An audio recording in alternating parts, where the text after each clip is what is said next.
जो भी हमारी कुंडली में ग्रह वक्री होता है उसमें दो तरीके की एनर्जी होती है। मतलब सबसे पहले समझो कोई ग्रह वक्री होता क्यों है। वक्री ग्रह ये प्रदर्शित करता है कि पूर्व जन्म में उस ग्रह से संबंधित हमारे पास बहुत कुछ था।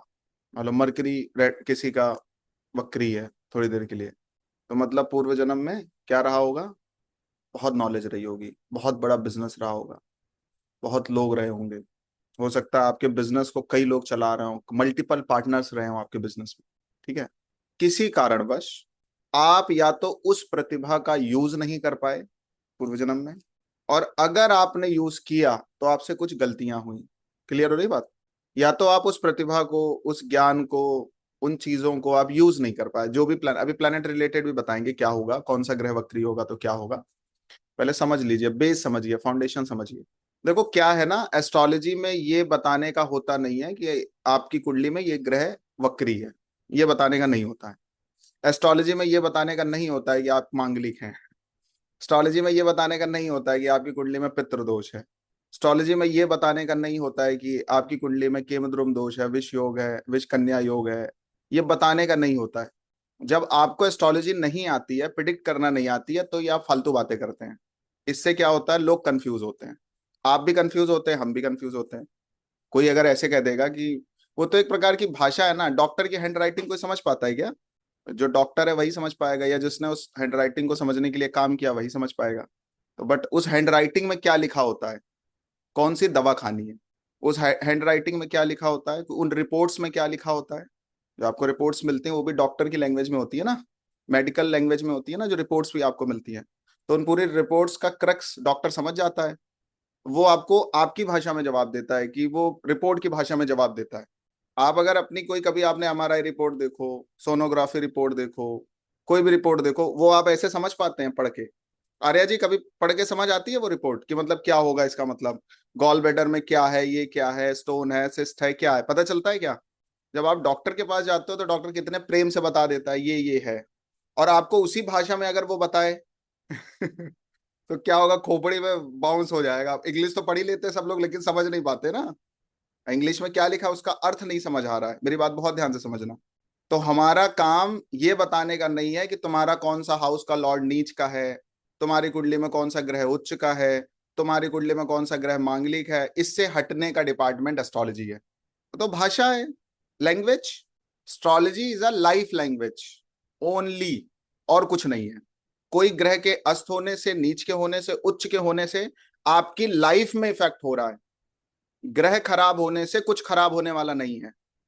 कर्म खराब होने से सब खराब हो जाएगा। ग्रह आपके पूरे खराब रहे, सारी की सारी कुंडली खराब रहे, जितने भी हाइपर सक्सेसफुल लोगों को देखोगे उनके 6 8 12 में ही सबसे ज्यादा ग्रह मिलेंगे। जिन लोगों ने सुसाइड करी उनके चार्ट देखोगे तो केंद्र में बहुत सारे ग्रह मिल जाएंगे। अमिताभ बच्चन को देखो, 4 5 ग्रह पड़े हैं 8th हाउस में। मुकेश अंबानी जी का चार्ट देखो, 4 प्लैनेट्स पड़े हैं 6th हाउस में। जिनके बाद दुनिया भर का ग्लोबल फेमस है उनका चार्ट देखो आप, ज्यादातर ग्रह आपको अस्त मिलेंगे, ज्यादातर ग्रह आपको नीच के मिल जाएंगे। उनसे फर्क नहीं पड़ रहा है। बात समझ आ रही क्या है? It's a language only. Astrology एक भाषा है, इस बात को समझ लो। उस ग्रह के खराब होने से कुछ नहीं अच्छा हो रहा है, उसके अच्छे होने से कुछ खराब नहीं हो रहा है। ठीक है।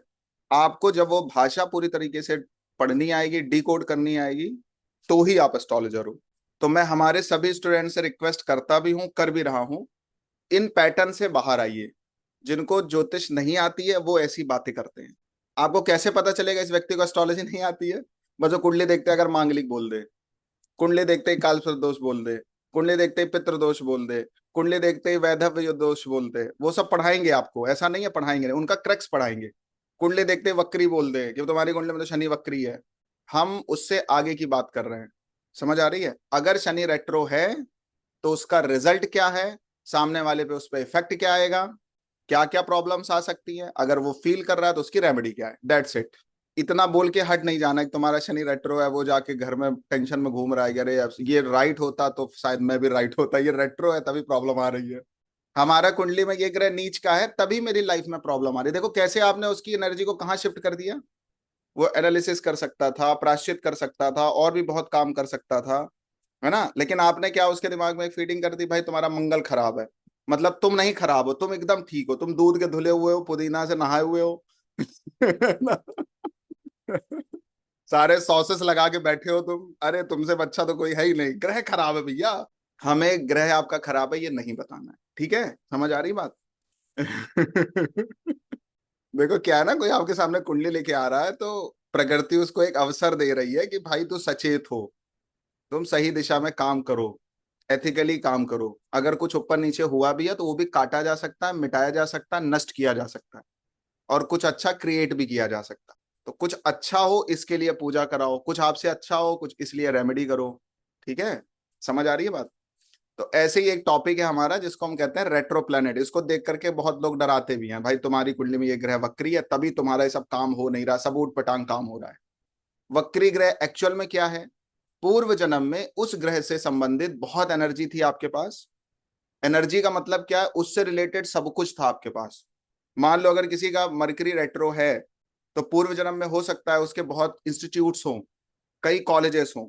आज भी ऐसे लोग देखने को मिल जाते हैं ना कि एक नहीं है, कई कॉलेजेस हैं, वर्ल्ड में कॉलेजेस हैं उनके, बहुत सारा, बहुत सारे स्टूडेंट्स हों आपके पूर्व जन्म में, बहुत नॉलेजेबल रहे हो आप पूर्व जन्म में, लेकिन उस एनर्जी को या तो आप यूज नहीं कर पाए और या तो आपने गलत तरीके से यूज किया, ठीक है?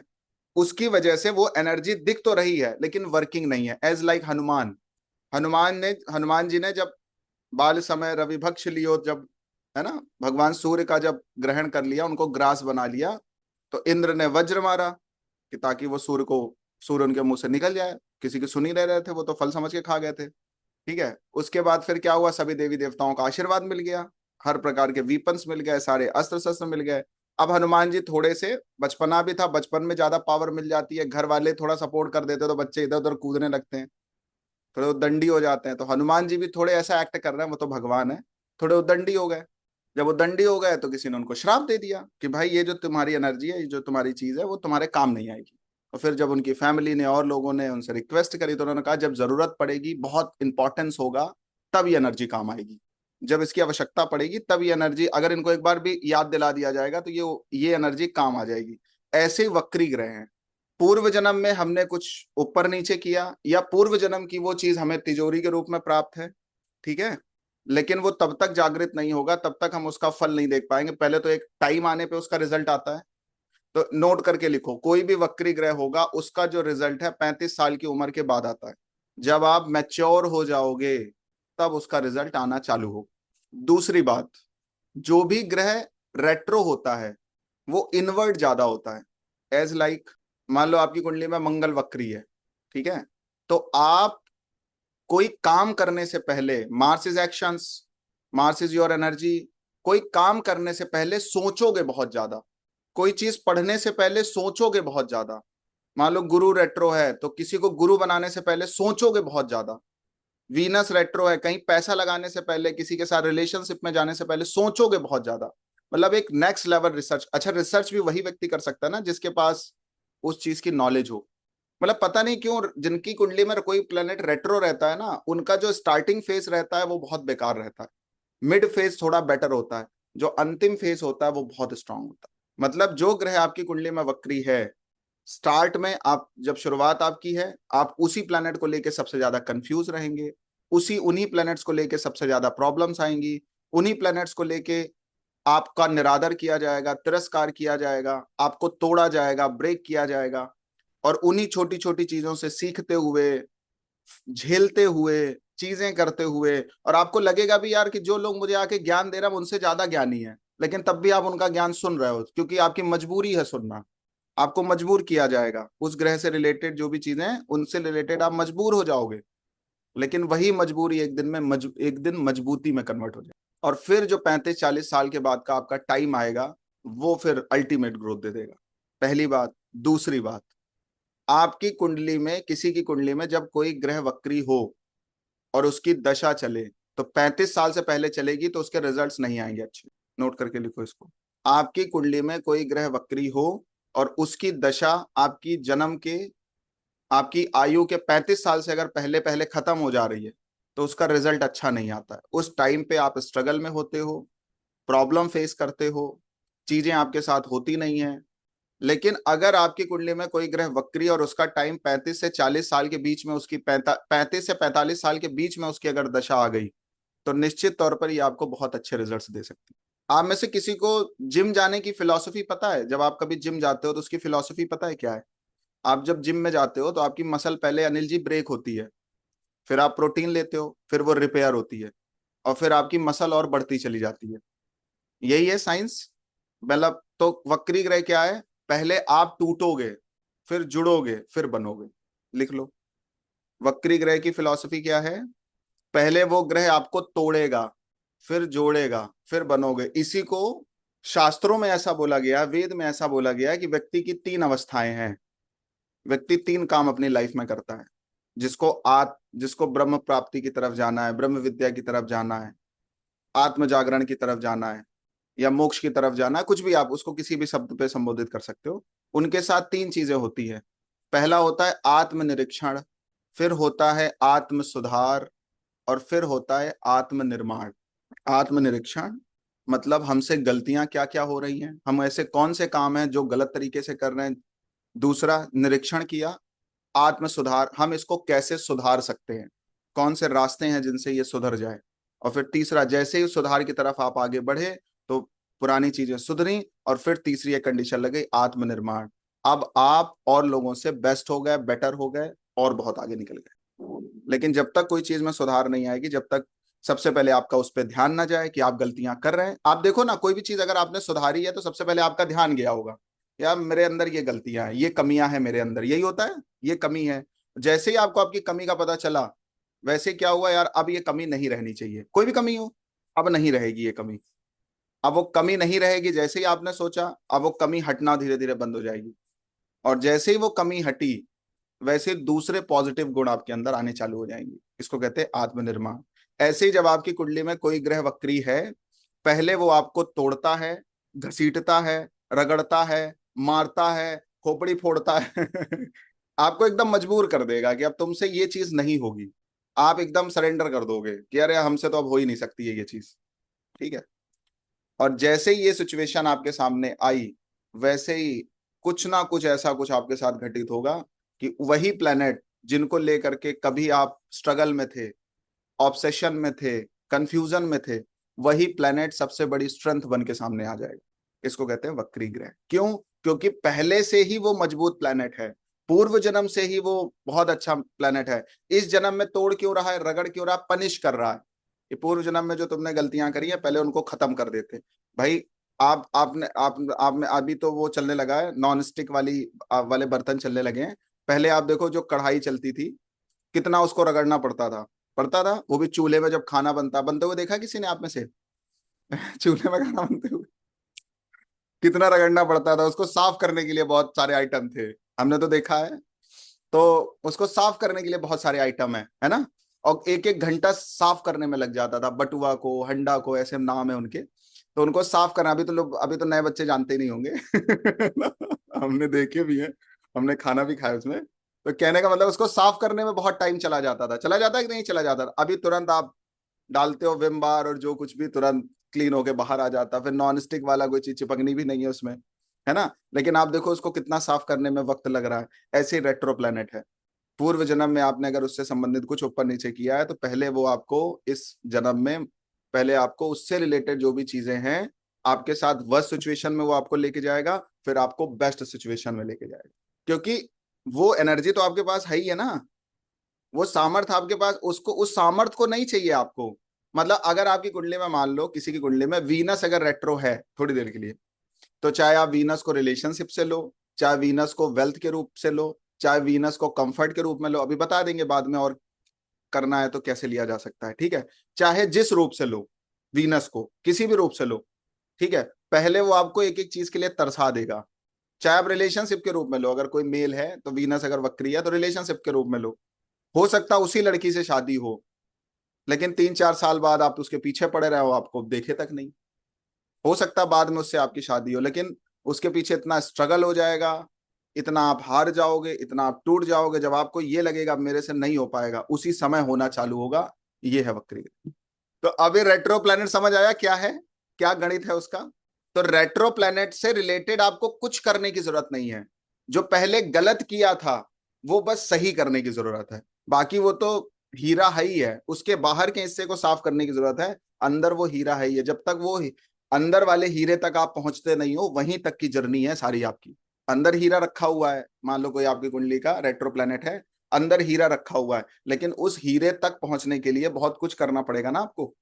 आपको पता चल गया भाई 20 फीट नीचे हीरा है, लेकिन उसकी खुदाई करनी पड़ेगी, इक्विपमेंट्स लाने पड़ेंगे, चीजें करनी पड़ेगी, किसी को बताना भी नहीं पड़ेगा कि भाई चुपचाप तरीके से उन चीजों को फेस करना पड़ेगा। किसी को बता दोगे तो वो भी जुट जाएगा। वो कौन सी मूवी थी कि जिसमें 5 करोड़ मिलेंगे तो अब 50 लोग हो गए, उनमें बढ़ जाएगा। धमाल, ऐसे कुछ है ना पिक्चरें, मूवीज, कि भाई अब जितने लोग जुड़ते जा रहे हैं उतने लोगों में बढ़ जाएगी वो चीज। तो वक्री प्लेनेट आप अपनी कुंडली में जो भी देखें उसको चुपचाप सहें, ठीक है। उससे रिलेटेड चीजें सहें। 35 से 40 साल की उम्र तक वो आपकी लाइफ में टफनेस देता है, उसके बाद वो ग्रोथ देता है। अगर दशा आपकी नहीं आई उस पर्टिकुलर प्लेनेट की, तो अंतरदशा में अच्छे रिजल्ट्स दे सकता है। अगर कोई रेट्रो प्लेनेट है आपकी कुंडली में और उसकी दशा 35 से 45 साल के बीच में आ गई, तो वो फिर बहुत कुछ देता है। मतलब एक बात बताएं, उस पर्टिकुलर प्लेनेट के लिए आपको बहुत हम्बल होने की जरूरत है, बहुत डाउन टू अर्थ होने की जरूरत है, जो प्लेनेट आपकी कुंडली में रेट्रो है। जब तक उससे रिलेटेड 1% भी आपके अंदर ईगो है, तब तक वो प्लेनेट आपको कुछ भी नहीं देगा। मान लो आपकी कुंडली में शनि रेट्रो है, तो इसका क्या मतलब हुआ? इसका मतलब ये हुआ कि आप लोगों से ज्यादा काम करें, लोगों से ज्यादा सेवाएं दें, लोगों से ज्यादा हार्ड वर्क करें, चुपचाप करते रहें करते रहें करते रहें करते रहें। एक दिन ये गुण आपका ब्लास्ट कर देगा। एक दिन पता चला जिस कंपनी में आप काम कर रहे थे, जिस कंपनी में आप 4th क्लास एम्प्लॉय थे, उसी कंपनी के ऑनर बन के बैठे हो, सीईओ बन के बैठे हो उसी कंपनी के। मान लो सैटर्न रेट्रो है, Saturn is disease also, Saturn disease भी होता है। मान लो कोई रोग हो गया, कोई चीज हो गया, इस बात की बहुत बड़ी संभावना है कि उस रोग से आप विजय प्राप्त कर सकते, ठीक है। उनके रिजल्ट्स पे फोकस करो, उनको कैसे किया किया जा सकता है, उनके ट्रीटमेंट्स पे फोकस करो। वक्री ग्रह एक बात बोलता है, तुम्हें हमसे रिलेटेड अच्छा करने की जरूरत नहीं है, तुम्हें हमारे हमसे रिलेटेड कोई पुण्य करने की भी जरूरत नहीं है, कुछ अच्छा करने की भी जरूरत नहीं है। बस हाँ, जैसा हम कह रहे हैं वैसा फेस करते जाओ बस। Is a core philosophy of retro planet, ठीक है। हनुमान जी की तरह, जैसे हनुमान जी है ना, सब सारे समुद्र पार करने के लिए खड़े हैं, तो अंगद कहो जाओ मैं पारा, लेकिन चला तो जाऊंगा, आने में संकोच है। जिस दिन आप, जो आपकी कुंडली में वक्री ग्रह है, उससे रिलेटेड जब अहम खत्म हो जाएगा, ठीक है, उसी दिन वो प्लेनेट वर्क करना चालू करता है। अहम शून्यता आने के बाद वो प्लेनेट अपना असली रंग दिखाना चालू करता है। तो आपको केवल मिटना है, मिलाने का काम उसका है। आपको केवल उसका अहम छोड़ना है कि हम बहुत मेहनत करते हैं। जिस दिन सैटर्न रेट्रो हुआ और आपने ये कहना बंद कर दिया कि हम बहुत मेहनत करते हैं, उस दिन आपका शनि अच्छे रिजल्ट देना चालू कर देगा। अच्छा, जो बहुत मेहनत करते हैं वो ये बात कभी करते हैं क्या कि हम बहुत मेहनती हैं? जो बहुत मेहनत करते हैं वो हमेशा घर पे स्माइल करते हुए पहुंचेंगे। नोट करना इस बात को। जो व्यक्ति बहुत मेहनती है वो घर जब पहुंचेगा ना तो मुस्कुराता हुआ पहुंचेगा। और जो आते हुए ये बता रहे हैं कि मतलब, तो भैया वो गठरी वठरी ढो के आ रहे हो, मेहनत वहनत नहीं कर रहे हैं वो। समझ में आ रही है बात? तो जिस दिन ये कहना बंद कर दोगे कि हमारे पास बहुत पैसा है, हमारी पत्नी बहुत अच्छी है, अच्छा ये तो कह ही देना चाहिए ये तो रोज कहना चाहिए, सॉरी लेकिन मेरी बात समझ आ रही है हम कहना क्या चाह रहे हैं? समझ आ रही है ना? ठीक है, आगे इसी में लिखिए, प्लैनेट्स के अकॉर्डिंग लिखवाते हैं। तो ये बात आपको पता है, सूर्य और चंद्रमा जो है वो कभी वक्री नहीं होते, राहु केतु हमेशा वक्री होते हैं। जो भी आपकी कुंडली में प्लैनेट वक्री है, अगर वो केंद्र में है या उच्च अवस्था में है, स्वग्रही है, मित्र की राशि में है, तो उस प्लैनेट्स में, उन प्लैनेट्स में पुण्य छुपा हुआ है, ठीक है। मतलब ज्यादा संभावना है पॉजिटिव चीजों की अगर आपकी कुंडली में कोई ग्रह रेट्रो है और खराब घरों में है, नीच का है, शत्रु छेपी है, पापी ग्रहों के प्रभाव में है, तो इसका तात्पर्य क्या है? इसका तात्पर्य यह है कि वो, जैसे मान लीजिए अच्छी प्लेसमेंट में है, अच्छी राशि में भी बैठा है, इसका मतलब कम टफनेस रहेगी थोड़ी, मतलब बहुत कम स्ट्रगल देगा, बहुत जल्दी बाहर आ जाओगे उन चीजों से, ठीक है। लेकिन जितना ज्यादा वो खराब घर में है, खराब राशि में है, नीच की राशि में है, उतना ज्यादा वो स्ट्रगल देगा अपनी चीजों से रिलेटेड। जब भी आप वक्री ग्रह देख रहे हैं तो वक्री ग्रह को 3 जगह देखा जाता है। नोट करके लिखो। D1 में भी देखा जाता है, D9 में कहाँ बैठा है ये भी देखा जाता है, और D30 में जरूर देखा जाता है। D30 में क्यों देखा जाता है, कौन आंसर करेगा? क्योंकि D30 जो चार्ट है वो मिस फॉर्च्यून का चार्ट है। आपका जो दुर्भाग्य है वो D30 चार्ट से देखा जाए, उसको पढ़ाएंगे, त्रिमशामशाह कुंडली बोलते हैं। मतलब हमने अभी क्या बात बोली, उससे रिलेटेड हो सकता है आपने अपराध भी किया हो, तो ये कैसे कंफर्म होगा कि आपने अपराध किया भी है कि नहीं किया है, या किस चीज से रिलेटेड आपने अपराध किया है? जो प्रायश्चित शब्द आता है या जो अपराध शब्द आता है वो D30 चार्ट से देखा जाता है, त्रिमशामशाह कुंडली से देखा जाता है वो चीज। ठीक है, तो जब भी आप कोई वक्री ग्रह देख रहे हैं तो केवल D1 चार्ट में नहीं देखना है, D9 में भी देखना है और D30 में भी देखना है। अभी हमारा एक पराशरी एडवांस का बैच अलग चल रहा है, आप में से कोई नहीं है उसमें, सॉरी, वो पहले से ही चल रहा है, आपकी क्लास अनाउंस नहीं हुई थी तभी से चल रहा है। और उसमें इस समय हम D7 चार्ट पढ़ा रहे हैं। बात को समझना, कोर समझना। जब हम D7 चार्ट पढ़ा रहे हैं, प्रोजनी पढ़ा रहे हैं, संतान कब होगी, कैसे होगी, किस तरीके से होगी, वो पढ़ा रहे हैं, तो उसमें हम 3 चार्ट्स को पढ़ा रहे हैं, D7 भी पढ़ा रहे हैं, D9 भी पढ़ा रहे हैं, D30 भी पढ़ा रहे हैं। जब हम मैरिज पढ़ा रहे थे D9 चार्ट में, तब भी D30 पढ़ा रहे थे। अगर किसी की शादी नहीं होनी है तो D30 देखना पड़ेगा, अगर किसी की संतान नहीं होनी है तो D30 देखना पड़ेगा, लास्ट जो कंफर्मेशन आएगा D30 से आएगा। अगर किसी का करियर राइज नहीं करेगा तो D30 देखना पड़ेगा, लास्ट जो कंफर्मेशन है वो D30 चार्ट से आएगी। मेरी बात समझ आ रही कुछ? तो D30 चार्ट मिस फॉर्च्यून का होता है, उससे ये कंफर्म होता है क्या चीजें आपके साथ नहीं होने वाली हैं। तो कोई भी प्लेनेट आपको वर्स्ट सिचुएशन में क्या रिजल्ट्स दे सकता है कि वो वर्स्ट तक जाएगा भी कि नहीं जाएगा, उसके लिए D30 चार्ट देखा जाए, उसको पढ़ाएंगे, उसका एक लेंगे आगे, अभी अभी बहुत टाइम है। लेकिन हम ये कहना चाह रहे थे कि केवल D1 को देख करके आपको तावला होने की जरूरत नहीं है, D9 में भी देखा जाता है, D30 में भी देखा जाता है। तो आप ऐसे बहुत से लोगों को देखेंगे कि उनका कोई ग्रह वक्री होगा, ठीक है, लेकिन बहुत कठिनाई उनकी शुरुआती लाइफ में नहीं आई होंगी, या बहुत ज्यादा चैलेंजेस उनके शुरुआती लाइफ से नहीं आए होंगे। तो इसके पीछे रीजन क्या है? जो अभी हमने एक बात बताई कि वो पूर्व जन्म में उस एनर्जी को लेके बैठे हैं। रेट्रो प्लैनेट ये बात केवल बताना चाह रहा है कि वो एनर्जी पूर्व जन्म की है, इस जन्म से उसका कोई बहुत बड़ा लेना देना नहीं है। तो एक बात और बताएं, इसको नोट करके स्टार बना के लिखो, जो आपकी कुंडली में रेट्रो प्लैनेट होता है वो सबसे पावरफुल प्लैनेट होता है। ना तो उसको उच्च की जरूरत है, ना तो उसको दिशा बल की जरूरत है, ना उसको डिग्रिकली बल की जरूरत है, उसको किसी अन्य सामर्थ्य की जरूरत नहीं है। वो इतना भारी है कि ज्योतिष के सारे सिद्धांत उस पर अप्लाई नहीं होते हैं, लिख लो। ये बहुत रिसर्च बात बता रहे हैं, बहुत रिसर्च बात। उस पे ज्योतिष के सारे सिद्धांतों की जो गणित है ना वो बिगड़ जाती है वक्री ग्रह पे। वैसे मैंने 2 प्लैनेट, 2 चीजें पढ़ाने का आज सोच रखा है, भगवान जाने कितना पढ़ा पाएंगे। वक्री भी सोच रखा था अनिल जी आज की क्लास में, और अस्त भी पढ़ाने का। ठीक है, अब देखते हैं कहाँ तक जाते हैं अभी आज ही, क्योंकि मुझे ऐसा लगता है कोई टॉपिक अगर स्टार्ट किया है तो आपके सब कॉन्शियस तक जाना चाहिए। तो अब अभी हमने एक बात बोली है, सब कॉन्शियस। तो जो वक्री ग्रह है वो कॉन्शियस तक नहीं होता, सब कॉन्शियस तक जाता है।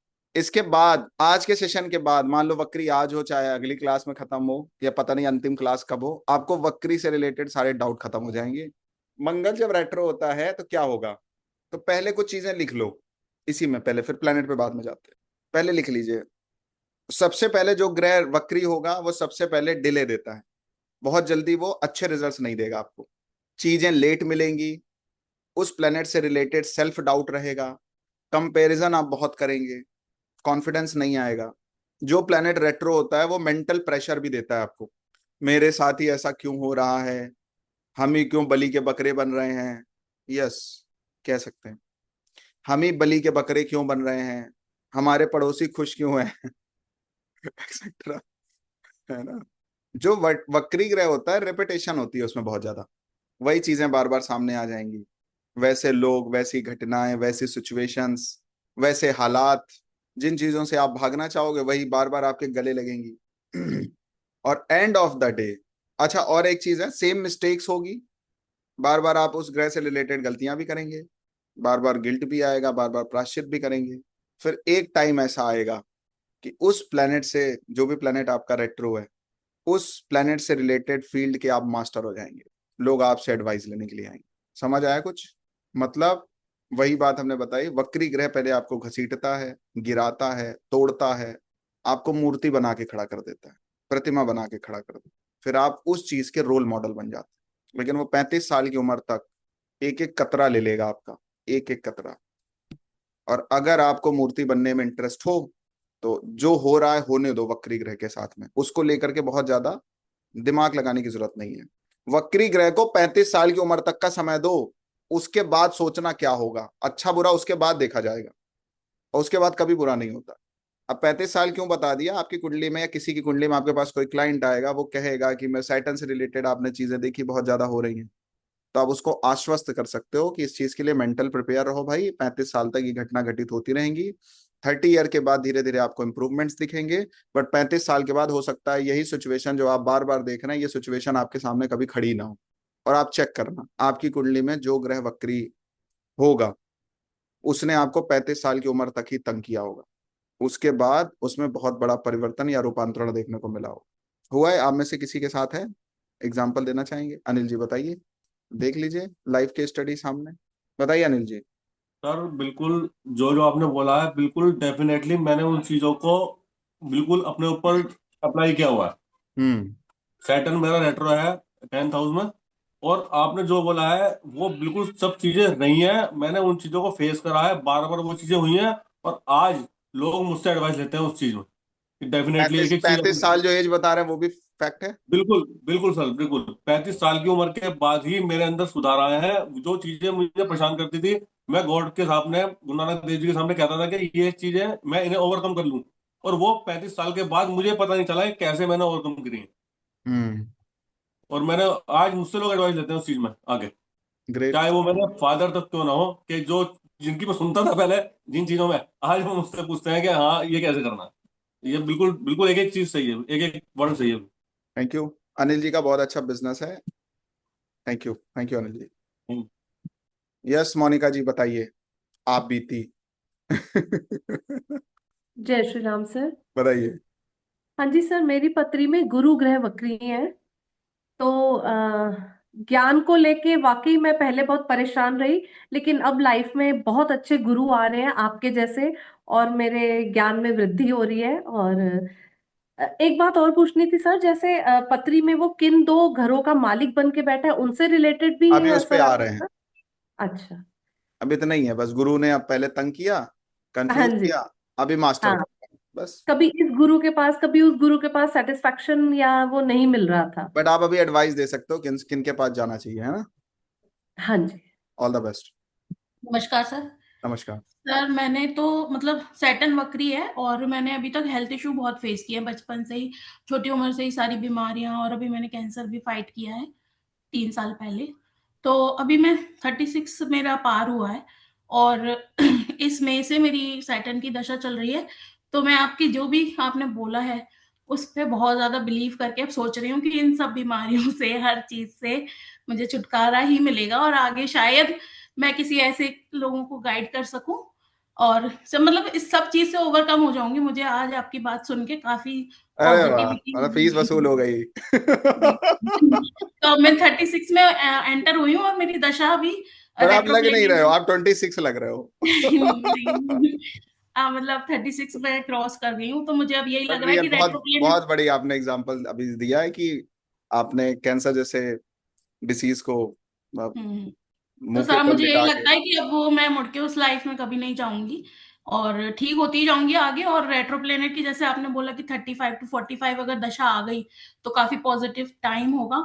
तो मैं हर चीज के लिए अब पॉजिटिव और ज्यादा हो गई हूँ। बहुत बढ़िया। भगवान शिव को मानते हो, किसको मानते हो आप? थोड़ा बहुत सर मैं रोज जल चढ़ाती हूँ शिव जी को। और महामृत्युंजय जप और करो, ठीक है? अच्छा, ठीक है sir, all the thank best, जय Shri Ram. You so much sir. जय श्री राम। ओके। चलिए, तो थैंक यू। कमजोर कब होता है वक्री ग्रह, इसको लिखो पहले। कम्बस्ट हो जाए, अगर कोई ग्रह वक्री है और अस्त हो गया है तो उसमें उतना पोटेंशियल होता नहीं है। D9 और D30 में पीड़ित हो जाए वो ग्रह, खराब ग्रहों के साथ हो, अभी और भी चीजें पढ़ाएंगे आपको तो पीड़ित पता चलेगा। कोई ग्रह पीड़ित कैसे होता है, 3 तरीके से पीड़ित होता है। वो खराब प्लेसमेंट में हो, खराब राशि में हो तो पीड़ित होता है, लिख लो। वो खुद खराब घर में हो, खराब राशि में हो तो पीड़ित होता है। दूसरा, मैलेफिक प्लैनेट्स के साथ हो तो पीड़ित हो जाता है, राहु केतु शनि मंगल मैलेफिक प्लैनेट्स के साथ हो जाए, मैलेफिक प्लैनेट्स, उसको ज्यादातर दो या दो से अधिक मैलेफिक प्लैनेट्स देख लें तो कोई ग्रह पीड़ित होता है। और तीसरा, पाप कर्तरी योग में हो, ये मैं इंडिविजुअली पढ़ाऊंगा आपको। पाप कर्तरी योग क्या होता है? किसी भी ग्रह के जस्ट आगे और जस्ट पीछे मैलेफिक प्लैनेट्स हों तो उसको पाप कर्तरी योग बोला जाता है। और इसी में एक थोड़ा सा करेक्शन कर देंगे तो पुण्य कर्तरी भी होता है।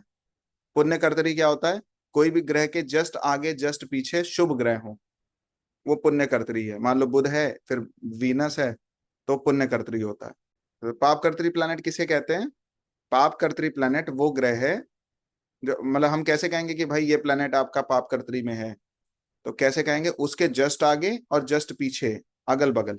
इसको हम एक मतलब अच्छे तरीके से पढ़ाएंगे, हो सकता है नेक्स्ट क्लास में या नेक्स्ट क्लास में पढ़ा दें क्योंकि बहुत इंपॉर्टेंट चीज है। ठीक है। अगला, नीच का हो और साथ में पापी ग्रह देख रहे हो, दुस स्थान में हो 6 8 12 में, अगर ये कंडीशंस नहीं लगी हैं जितनी अभी कंडीशंस मैंने बताई, तभी वक्री ग्रह ज्यादा अच्छे रिजल्ट्स देंगे, अदरवाइज वो पूरी लाइफ प्रॉब्लम दे सकते हैं। तो आप ऐसा मान सकते हो कि पाप की गठरी कुछ ज्यादा ही बड़ी है। ये अफेक्शंस नहीं होंगे तो जो मैंने ये बात करी, अनिल जी आपके चार्ट में नहीं दिखेगा ऐसा अफेक्शन। ठीक है। अब मेघा जी अपने हस्बैंड के जरा चार्ट में देखना कि अगर सैटर्न वक्री है तो उसकी D9 D30 में क्या पोजीशन है, कहीं नीच का तो नहीं है, अस्त तो नहीं है, पाप ग्रहों की दृष्टियां तो नहीं पड़ रही हैं, राहु केतु के एक्सेस में तो नहीं है, 6 8 12 में तो नहीं है ऐसा कुछ? बताइए, आंसर करिए, है ऐसा कुछ? अ, सर D9 में शायद 8th में है।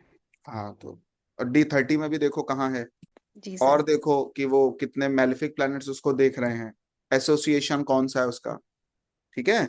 तब आप किसी प्लैनेट को ये कहने के लिए खड़े हो पाओगे सही तरीके से कि हाँ इसके रिजल्ट्स पॉजिटिव आने हैं नेगेटिव आने हैं। जैसे आपने कहा कि 35 साल के ऊपर ये चली गई है या चीजें हो गई और अभी भी अच्छे रिजल्ट्स नहीं आ रहे हैं, तो 100% ये कंडीशंस लग रही होंगी। इसीलिए जैसे ही आपको मैंने म्यूट किया वैसे ही पहले ये कंडीशंस बताई हैं। ठीक है। ठीक है सर। गजेंद्र मोक्ष बोलिए पढ़े आपके हस्बैंड। ठीक है। और लिखो, शक्तिशाली कब हो जाता है? स्वग्रही हो, उच्च का हो, अपनी मित्र राशि में हो, केंद्र में हो या त्रिकोण में हो, D9 चार्ट में भी अच्छी पोजीशन पे हो। मतलब अगर मान लो यहाँ स्वग्रही है तो मित्र वहां पे भी स्वग्रही हो जाए, मित्र राशि में हो जाए, उच्च का हो जाए, अच्छे घर में हो जाए, और 32 से 42 के आसपास एज में उस प्लेनेट की दशा भी आ जाए, ये बहुत इंपॉर्टेंट है। मतलब वही वाला हाल है कि ग्रह एकदम ताकतवर होके बैठा है, एकदम पाउडर वाउडर लगा के रेडी है, बैट बैट लेके, अब उसकी बैटिंग ही नहीं आ रही है, उसकी बैटिंग ही नहीं आएगी तो क्या परफॉर्म दे पाएगा? दे पाएगा क्या? मेरी बात समझ आ रही है? जब तक उस प्लेनेट की बैटिंग ही नहीं आएगी, जो स्ट्रांग प्लेयर है या स्ट्रांग प्लेनेट है, तब तक वो कुछ कर ही नहीं सकता है। तो उसकी बैटिंग आना जरूरी है ना। तो उसकी बैटिंग अगर इस टाइम पे आ गई 32 से 42 और ये सारी कंडीशंस फुलफिल हो गई जो मैंने अभी आपको बताई पॉजिटिव वाली, बवाल होगा फिर। आप भागोगे, लोग पकड़ते हुए घूमेंगे आपको। ये वक्री प्लेनेट की, देखो जिस व्यक्ति ने किसी भी काम में एक्स्ट्रा ऑर्डिनरी किया है, किसी भी फील्ड में एक्स्ट्रा ऑर्डिनरी किया होगा, तो दो कंडीशंस मिली होंगी। मतलब या तो राहु ने उसको ज्वाइन किया होगा या तो वो प्लेनेट वक्री रहा होगा। बिना पूर्व पुण्य के व्यक्ति बहुत बड़ा तो नहीं कर सकता। और ये वक्री प्लेनेट ये बताता है कि भाई ये पूर्व पुण्य बहुत है इस पर्टिकुलर प्लेनेट में। और एक चीज और नोट करके लिख लो, आप किसी भी फील्ड में या जिस भी फील्ड में, उसमें उन्हीं चीजों में बहुत बेस्ट कर सकते हो जो प्लेनेट आपका वक्री होगा। मतलब एक बात और बताएं, जो प्लेनेट आपका वक्री होता है वो रोल मॉडल आप बन सकते हैं, इंस्पिरेशन बन सकते हैं, बशर्ते आपको उसमें बहुत सुपर स्पेशलिस्ट होने की जरूरत है। समझ लो अंदर नारियल का पानी है लेकिन खोल इतना मजबूत है कि उसको तोड़ सकना बहुत मुश्किल है।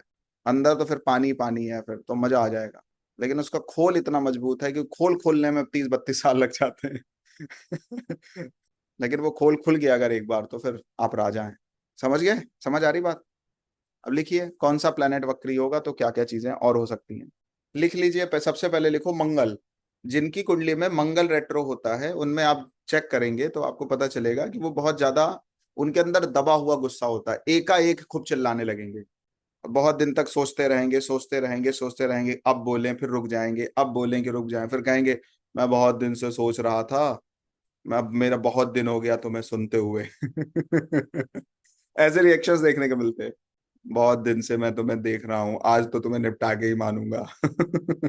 इस तरीके से अचानक एकदम फटेंगे, सहते रहेंगे सहते रहेंगे सहते रहेंगे, जिस दिन सीमा पार हो जाएगी उस दिन फट जाएंगे तुरंत। जो प्लेनेट आपको वक्री दिखे, जिस बच्चे की कुंडली में दिखे, कोई मैच्योर है उसकी कुंडली में दिखे, जहां पे थोड़ी सी संभावना दिखे कि वो व्यक्ति उस फील्ड में पर्टिकुलर जा सकता है, उस व्यक्ति को उसी पर्टिकुलर फील्ड में लगा देना चाहिए, क्योंकि वो पूर्व जन्म में भी वही था, इस जन्म में भी बहुत अच्छा कर सकता है। अगर मेरे से कोई पूछे कि मुझे क्या करना है, तो मैं उसका वक्री देख के केवल आंसर करना चाहूंगा। तुम्हें बनना क्या है ये वक्री प्लैनेट डिसाइड कर देते, तुम्हें होना क्या ये वक्री प्लैनेट डिसाइड कर देते। जिनका मरकरी रेट्रो मिलेगा, चेक करना, जब वो बोलना चालू करेंगे तो उनके आगे कोई बोल नहीं पाएगा। ऐसे तथ्य रखेंगे, ऐसी चीजें रखेंगे, सामने वाला मुरीद हो जाएगा। और वो करने के लिए उन्होंने पर्टिकुलर टाइम उसको दिया होगा वो चीज सीखने के लिए। अभी हम उस पर भी बात करें तो पुलिस में भेज दो, आर्मी में भेज दो, सर्जन बन जाए, स्पोर्ट्स में जाए, अगर ये ऐसी फील्ड्स में जाते हैं तो बहुत अच्छा करते हैं, हीरा बनेंगे। गुरु वक्र वक्री हो किसी ने अभी बोला भी था, प्रैक्टिकल नॉलेज होती है इनके पास। गुरु के लिए ऐसा बोला गया है स्नेहा जी, अगर किसी व्यक्ति का गुरु रेट्रो हो तो 35 साल के बाद, ऐसा बोला गया है वक्री ग्रह के लिए, 35 ईयर के बाद, और मैंने बहुत सारे गुरुओं को देखा है ऐसे, 35 ईयर के बाद वो गुरु बनना चालू हो जाते हैं, 35 साल की उम्र के बाद। मतलब उनकी गुरु वाला चीजें डेवलप होनी चालू हो जाएंगी। वो खुद ही कंसल्टेंट है, वो खुद ही टीचर, वो खुद ही गुरु है, वो जो कह देंगे वही होगा। वक्री गुरु, जो लाइफ की फिलॉसफी होती है वो बहुत डीप होती है। विजडम बहुत जल्दी मिल जाता है, चीजें बहुत जल्दी मिल जाती हैं, चीजें हाथ बहुत जल्दी मिल जाती हैं, लग जाती हैं, लेकिन पैसा बहुत लेट मिलता है। यह इनकी फिलॉसफी भी होती है, ये पैसे पे बहुत बिलीव नहीं करते हैं। आपकी कुंडली में जो ग्रह रेट्रो है, अगर वो चीज आपको चाहिए नहीं तो समझ लो बहुत पावरफुल है, उससे पावरफुल कुछ और है ही नहीं आपके पास। लेकिन वो चाहिए नहीं, आपको देना है केवल, चाहिए नहीं, ठीक है। डिजायर नहीं है उससे रिलेटेड, कुछ मिले ना मिले, जो मेरा काम है हम कर रहे हैं, ठीक है।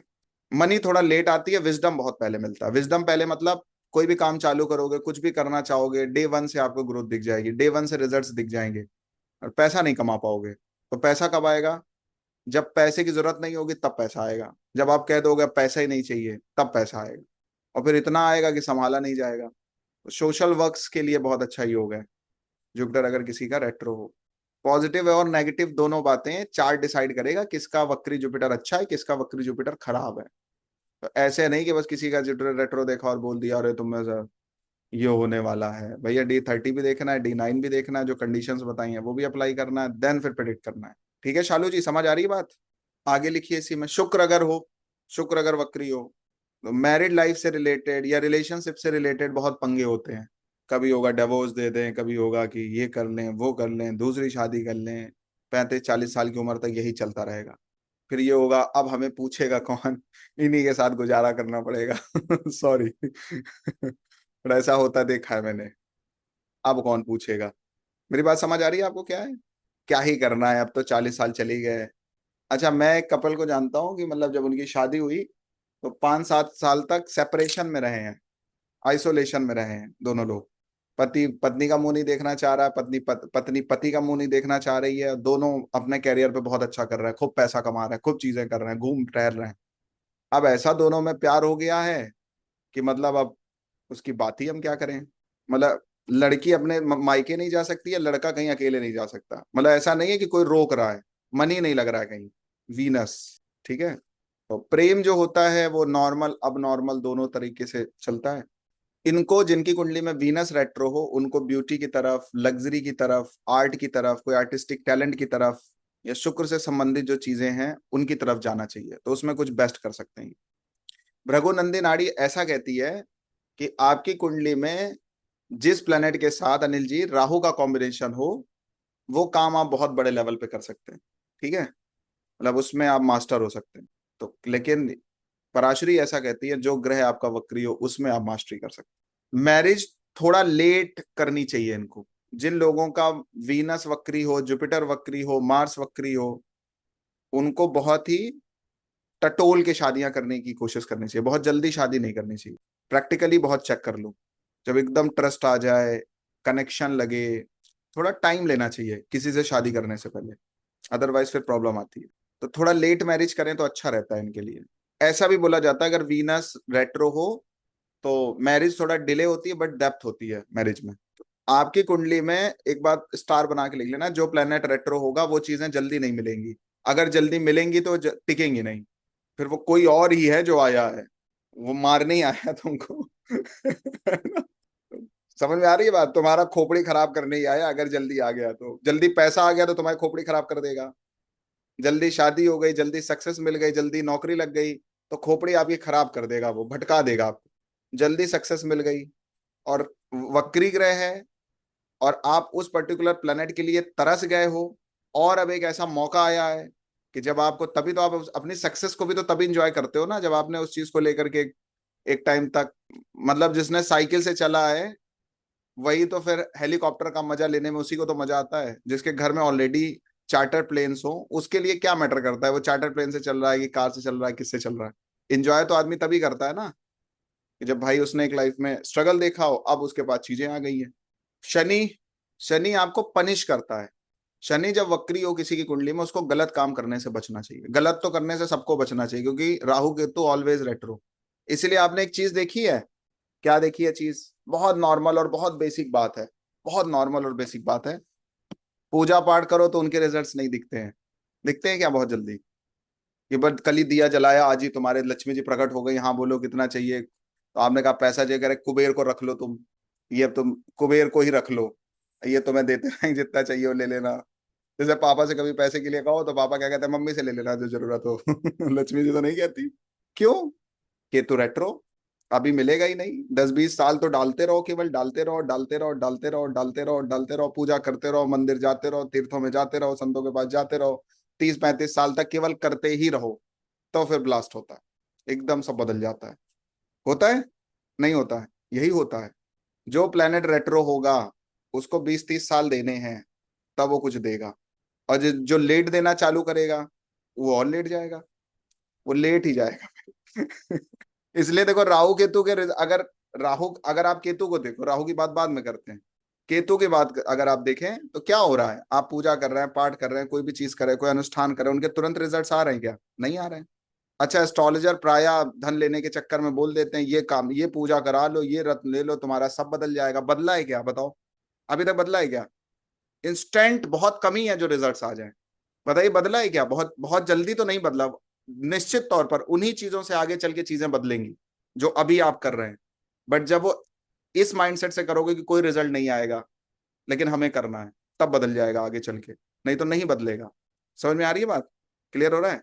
तो केतु रेट्रो रहता है, इसीलिए पूजा करते रहो, धर्म करते रहो, पाठ करते रहो, व्रत करते रहो, अनुष्ठान करते रहो, रोते रहो, भगवान को कहते रहो या भगवान हमारी सुन ही नहीं रहा, हम इतनी पूजा कर रहे हैं, गलत तो नहीं कर रहे हैं। लेकिन जो लगे रहते हैं, टिके रहते हैं, वो फिर आगे चल के कुछ वो बड़ा कर लेते हैं, या उनकी फैमिली में या उनके बच्चे, कोई ना कोई तो बड़ा कर ही लेता है, उससे पूरी फैमिली का नाम हो जाता है। शनि जब रेट्रो होता है तो आपको पनिशमेंट देता है, रिजल्ट्स बहुत स्लो आते हैं, रिवार्ड्स बहुत स्लो आते हैं, चीजें जल्दी आपके हाथ में नहीं लगेंगी। आप योग्य होंगे, आपके पास सब कुछ होगा, लेकिन आपको अपॉर्चुनिटीज नहीं मिलेंगी, डिले होगा बहुत ज्यादा, क्योंकि सैटर्न वैसे ही स्लो करता है चीजों को। अगर शनि आपकी कुंडली में रेट्रो है तो बहुत सारी चीजें धीरे हो जाएंगी आपकी लाइफ। शनि आपको किंग नहीं बनाता है, किंग मेकर बनाता है, रेट्रो सेटर। आप किसी को एडवाइस करोगे कि ये कर लो और वो करेगा, सक्सेसफुल हो जाएगा, आप वही काम करोगे, आप सक्सेसफुल नहीं।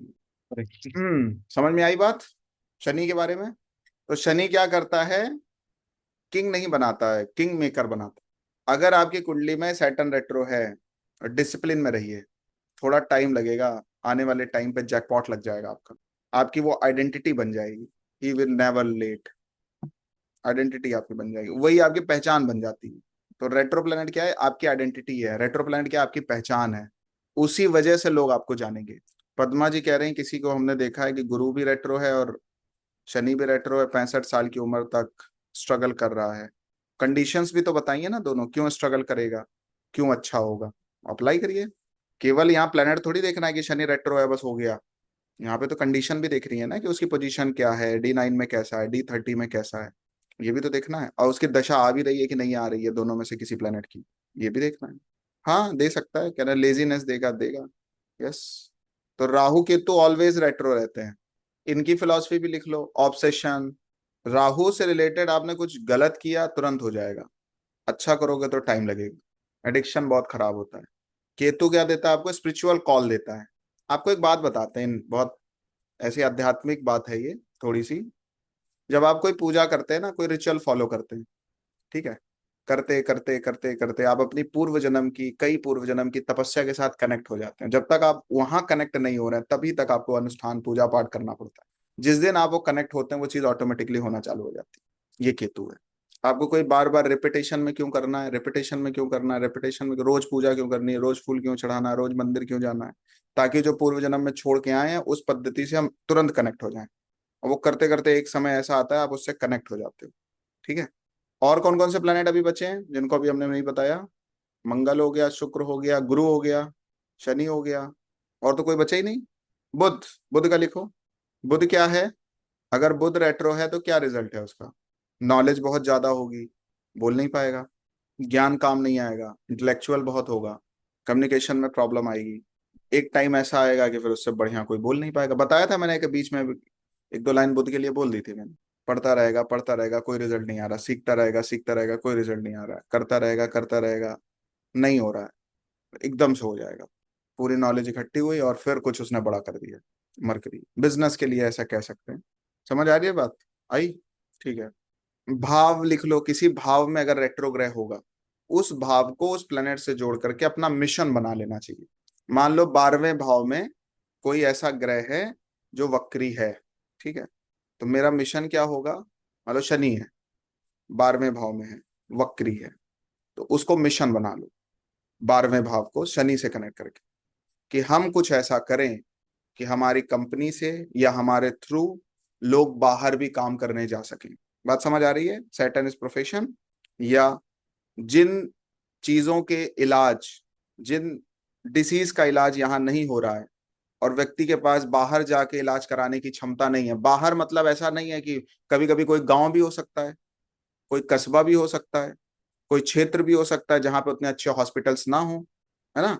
बट हम कुछ ऐसा कोई ऑर्गेनाइजेशन बनाए, कुछ ऐसा करें, या हम इस लाइफ में इस जगह पे खड़े हो कि उस व्यक्ति को जहां भी इलाज की जरूरत हो हम वहां पे उसका इलाज करवा सके।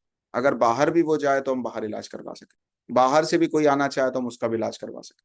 मैं कुछ ऐसे ऑर्गेनाइजेशंस को जानता हूँ और मैं जुड़ा हुआ भी हूँ ऐसे ऑर्गेनाइजेशंस में, कि जिसमें यहाँ पे बच्चियों को, बेटियों को पढ़ाया जाता है। अगर उनमें टैलेंट है, उनमें प्रतिभा है, उनमें और पढ़ने की ललक है, तो वो जिस कंट्री में पढ़ना चाहें उस कंट्री में उनको भेजा जाता है पढ़ने के लिए। अगर वो यूएस जाके पढ़ना चाहते हैं तो यूएस जा सकते हैं, वो ऑस्ट्रेलिया जाके पढ़ना चाहते हैं वो ऑस्ट्रेलिया जा सकते हैं। जिस कंट्री में उनको जाना है पढ़ने के लिए, बस उनके मार्क्स आने चाहिए, उनके अंदर टैलेंट होना चाहिए, भेज देते हैं। और वो अनाथ होने चाहिए। समझ आ रही है बात? मतलब आपकी कुंडली में जो भी प्लेनेट जिस भी हाउस में है और रेट्रो होके बैठा है उसको मिशन में ले लो, समझाने के लिए। समझाने के लिए 10th हाउस में मान लो कोई प्लेनेट है आपके चार्ट में, कोई भी प्लेनेट ले लो, कोई भी एक प्लेनेट है जो 10th हाउस में। 10th हाउस क्या है? प्रोफेशन, आपका कैरियर। हमें अपना कैरियर तो बना ही लेना है। मतलब सैटर्न है रेट्रो हो गया, हमें अपना कैरियर तो बना ही लेना है। हमें कुछ ऐसा भी करना है कि हमारी वजह से और भी लोगों का कैरियर बने। वक्री ग्रह तब तक आपको रिस्पॉन्ड नहीं करेगा, वक्री ग्रह तब तक आपको, जब सुजाता जी ने बहुत अच्छी बात बोली और हमने कहा कुछ नहीं होगा। उन्होंने क्या कहा कि मैंने अभी तक 35 साल की उम्र तक बहुत कष्ट उठाए, बहुत सारे हेल्थ इश्यूज फेस किए। सुजाता जी यही आपकी बात थी ना? बट मैं अब चाहती हूँ कि मैं लोगों के लिए इंस्पिरेशन बनूं।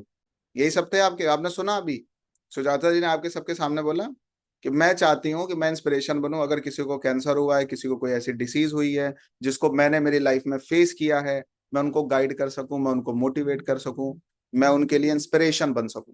तो सुजाता जी आपकी कुंडली में शनि किस राशि में मतलब किस हाउस में बैठा है? सॉरी सर 7th हाउस में है और जेमिनाई असेंडेंट है, तो ओके। 8th और 9th का लॉर्ड है। 8th हाउस का और 9th हाउस का लॉर्ड है और 7th हाउस में बैठा है। लोगों के लिए इंस्पिरेशन बन सकूं। कौन से लोग? घर के लोग नहीं होंगे। नंबर्स ऑफ पीपल, मास मास में जो घर के लोग नहीं मतलब होंगे ना, परिवार के तो जी, होंगे नहीं। 7th हाउस क्या है? पीपल, वो लोग जिनसे हमारा कोई संबंध ही नहीं है, स्टेटस इन सोसाइटी, मतलब ऐसे कि जिन वो लोग जिनसे हमारा कोई रिलेशन ही नहीं है ना। कोई भी हो सकता है वो 7th हाउस है। पब्लिक, कोई भी आदमी जिसको मेरी जरूरत है। समझ आया? कनेक्ट हुआ कोई चीज? आपके सामने एग्जांपल है ना। मतलब सैटर्न रेट्रो 7th हाउस में, Saturn is disease, Saturn is your profession. जो भी आप कनेक्ट करना चाहो, जो भी आपको स्ट्रगल आपकी लाइफ में सैटर्न से रिलेटेड दिखाओ, और कनेक्ट कर दिया 7th हाउस से। अब इनका मिशन हो गया है कि अगर कोई भी व्यक्ति, और वैसे भी 7th हाउस मारक हाउस होता है, आप सबको अगर पता हो, किन्हीं चार्ट्स में वो बाधक हाउस भी है, ठीक है। तो 7th हाउस तो वैसे ही, अगर कोई मृत्यु से जंग लड़ रहा है मतलब 7th हाउस का रोल आ रहा है, लिख लो इसको। जिसने ये माइंड मेकअप कर लिया है कि अब ये कुछ मेरे साथ हो गया और मेरी अब डेथ हो जाएगी, या हम मर जाएंगे, या हमारे साथ कुछ ऐसा हो जाएगा, वो 7th हाउस है ना सुजाता जी। तो ऐसे लोगों के लिए हम कुछ कर सकें कि भाई इससे कुछ नहीं होगा, हम भी बाहर आ गए, तुम भी आ जाओगे।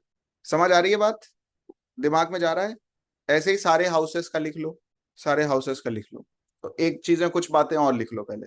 अगर कोई प्लेनेट डायरेक्ट होता है तो उसका रिजल्ट तुरंत आता है। अगर कोई प्लेनेट रेट्रो होता है तो उसका रिजल्ट देर से आता है। अगर कोई प्लेनेट डायरेक्ट होता है तो उसके रिजल्ट जो हैं वो डायरेक्ट आते हैं।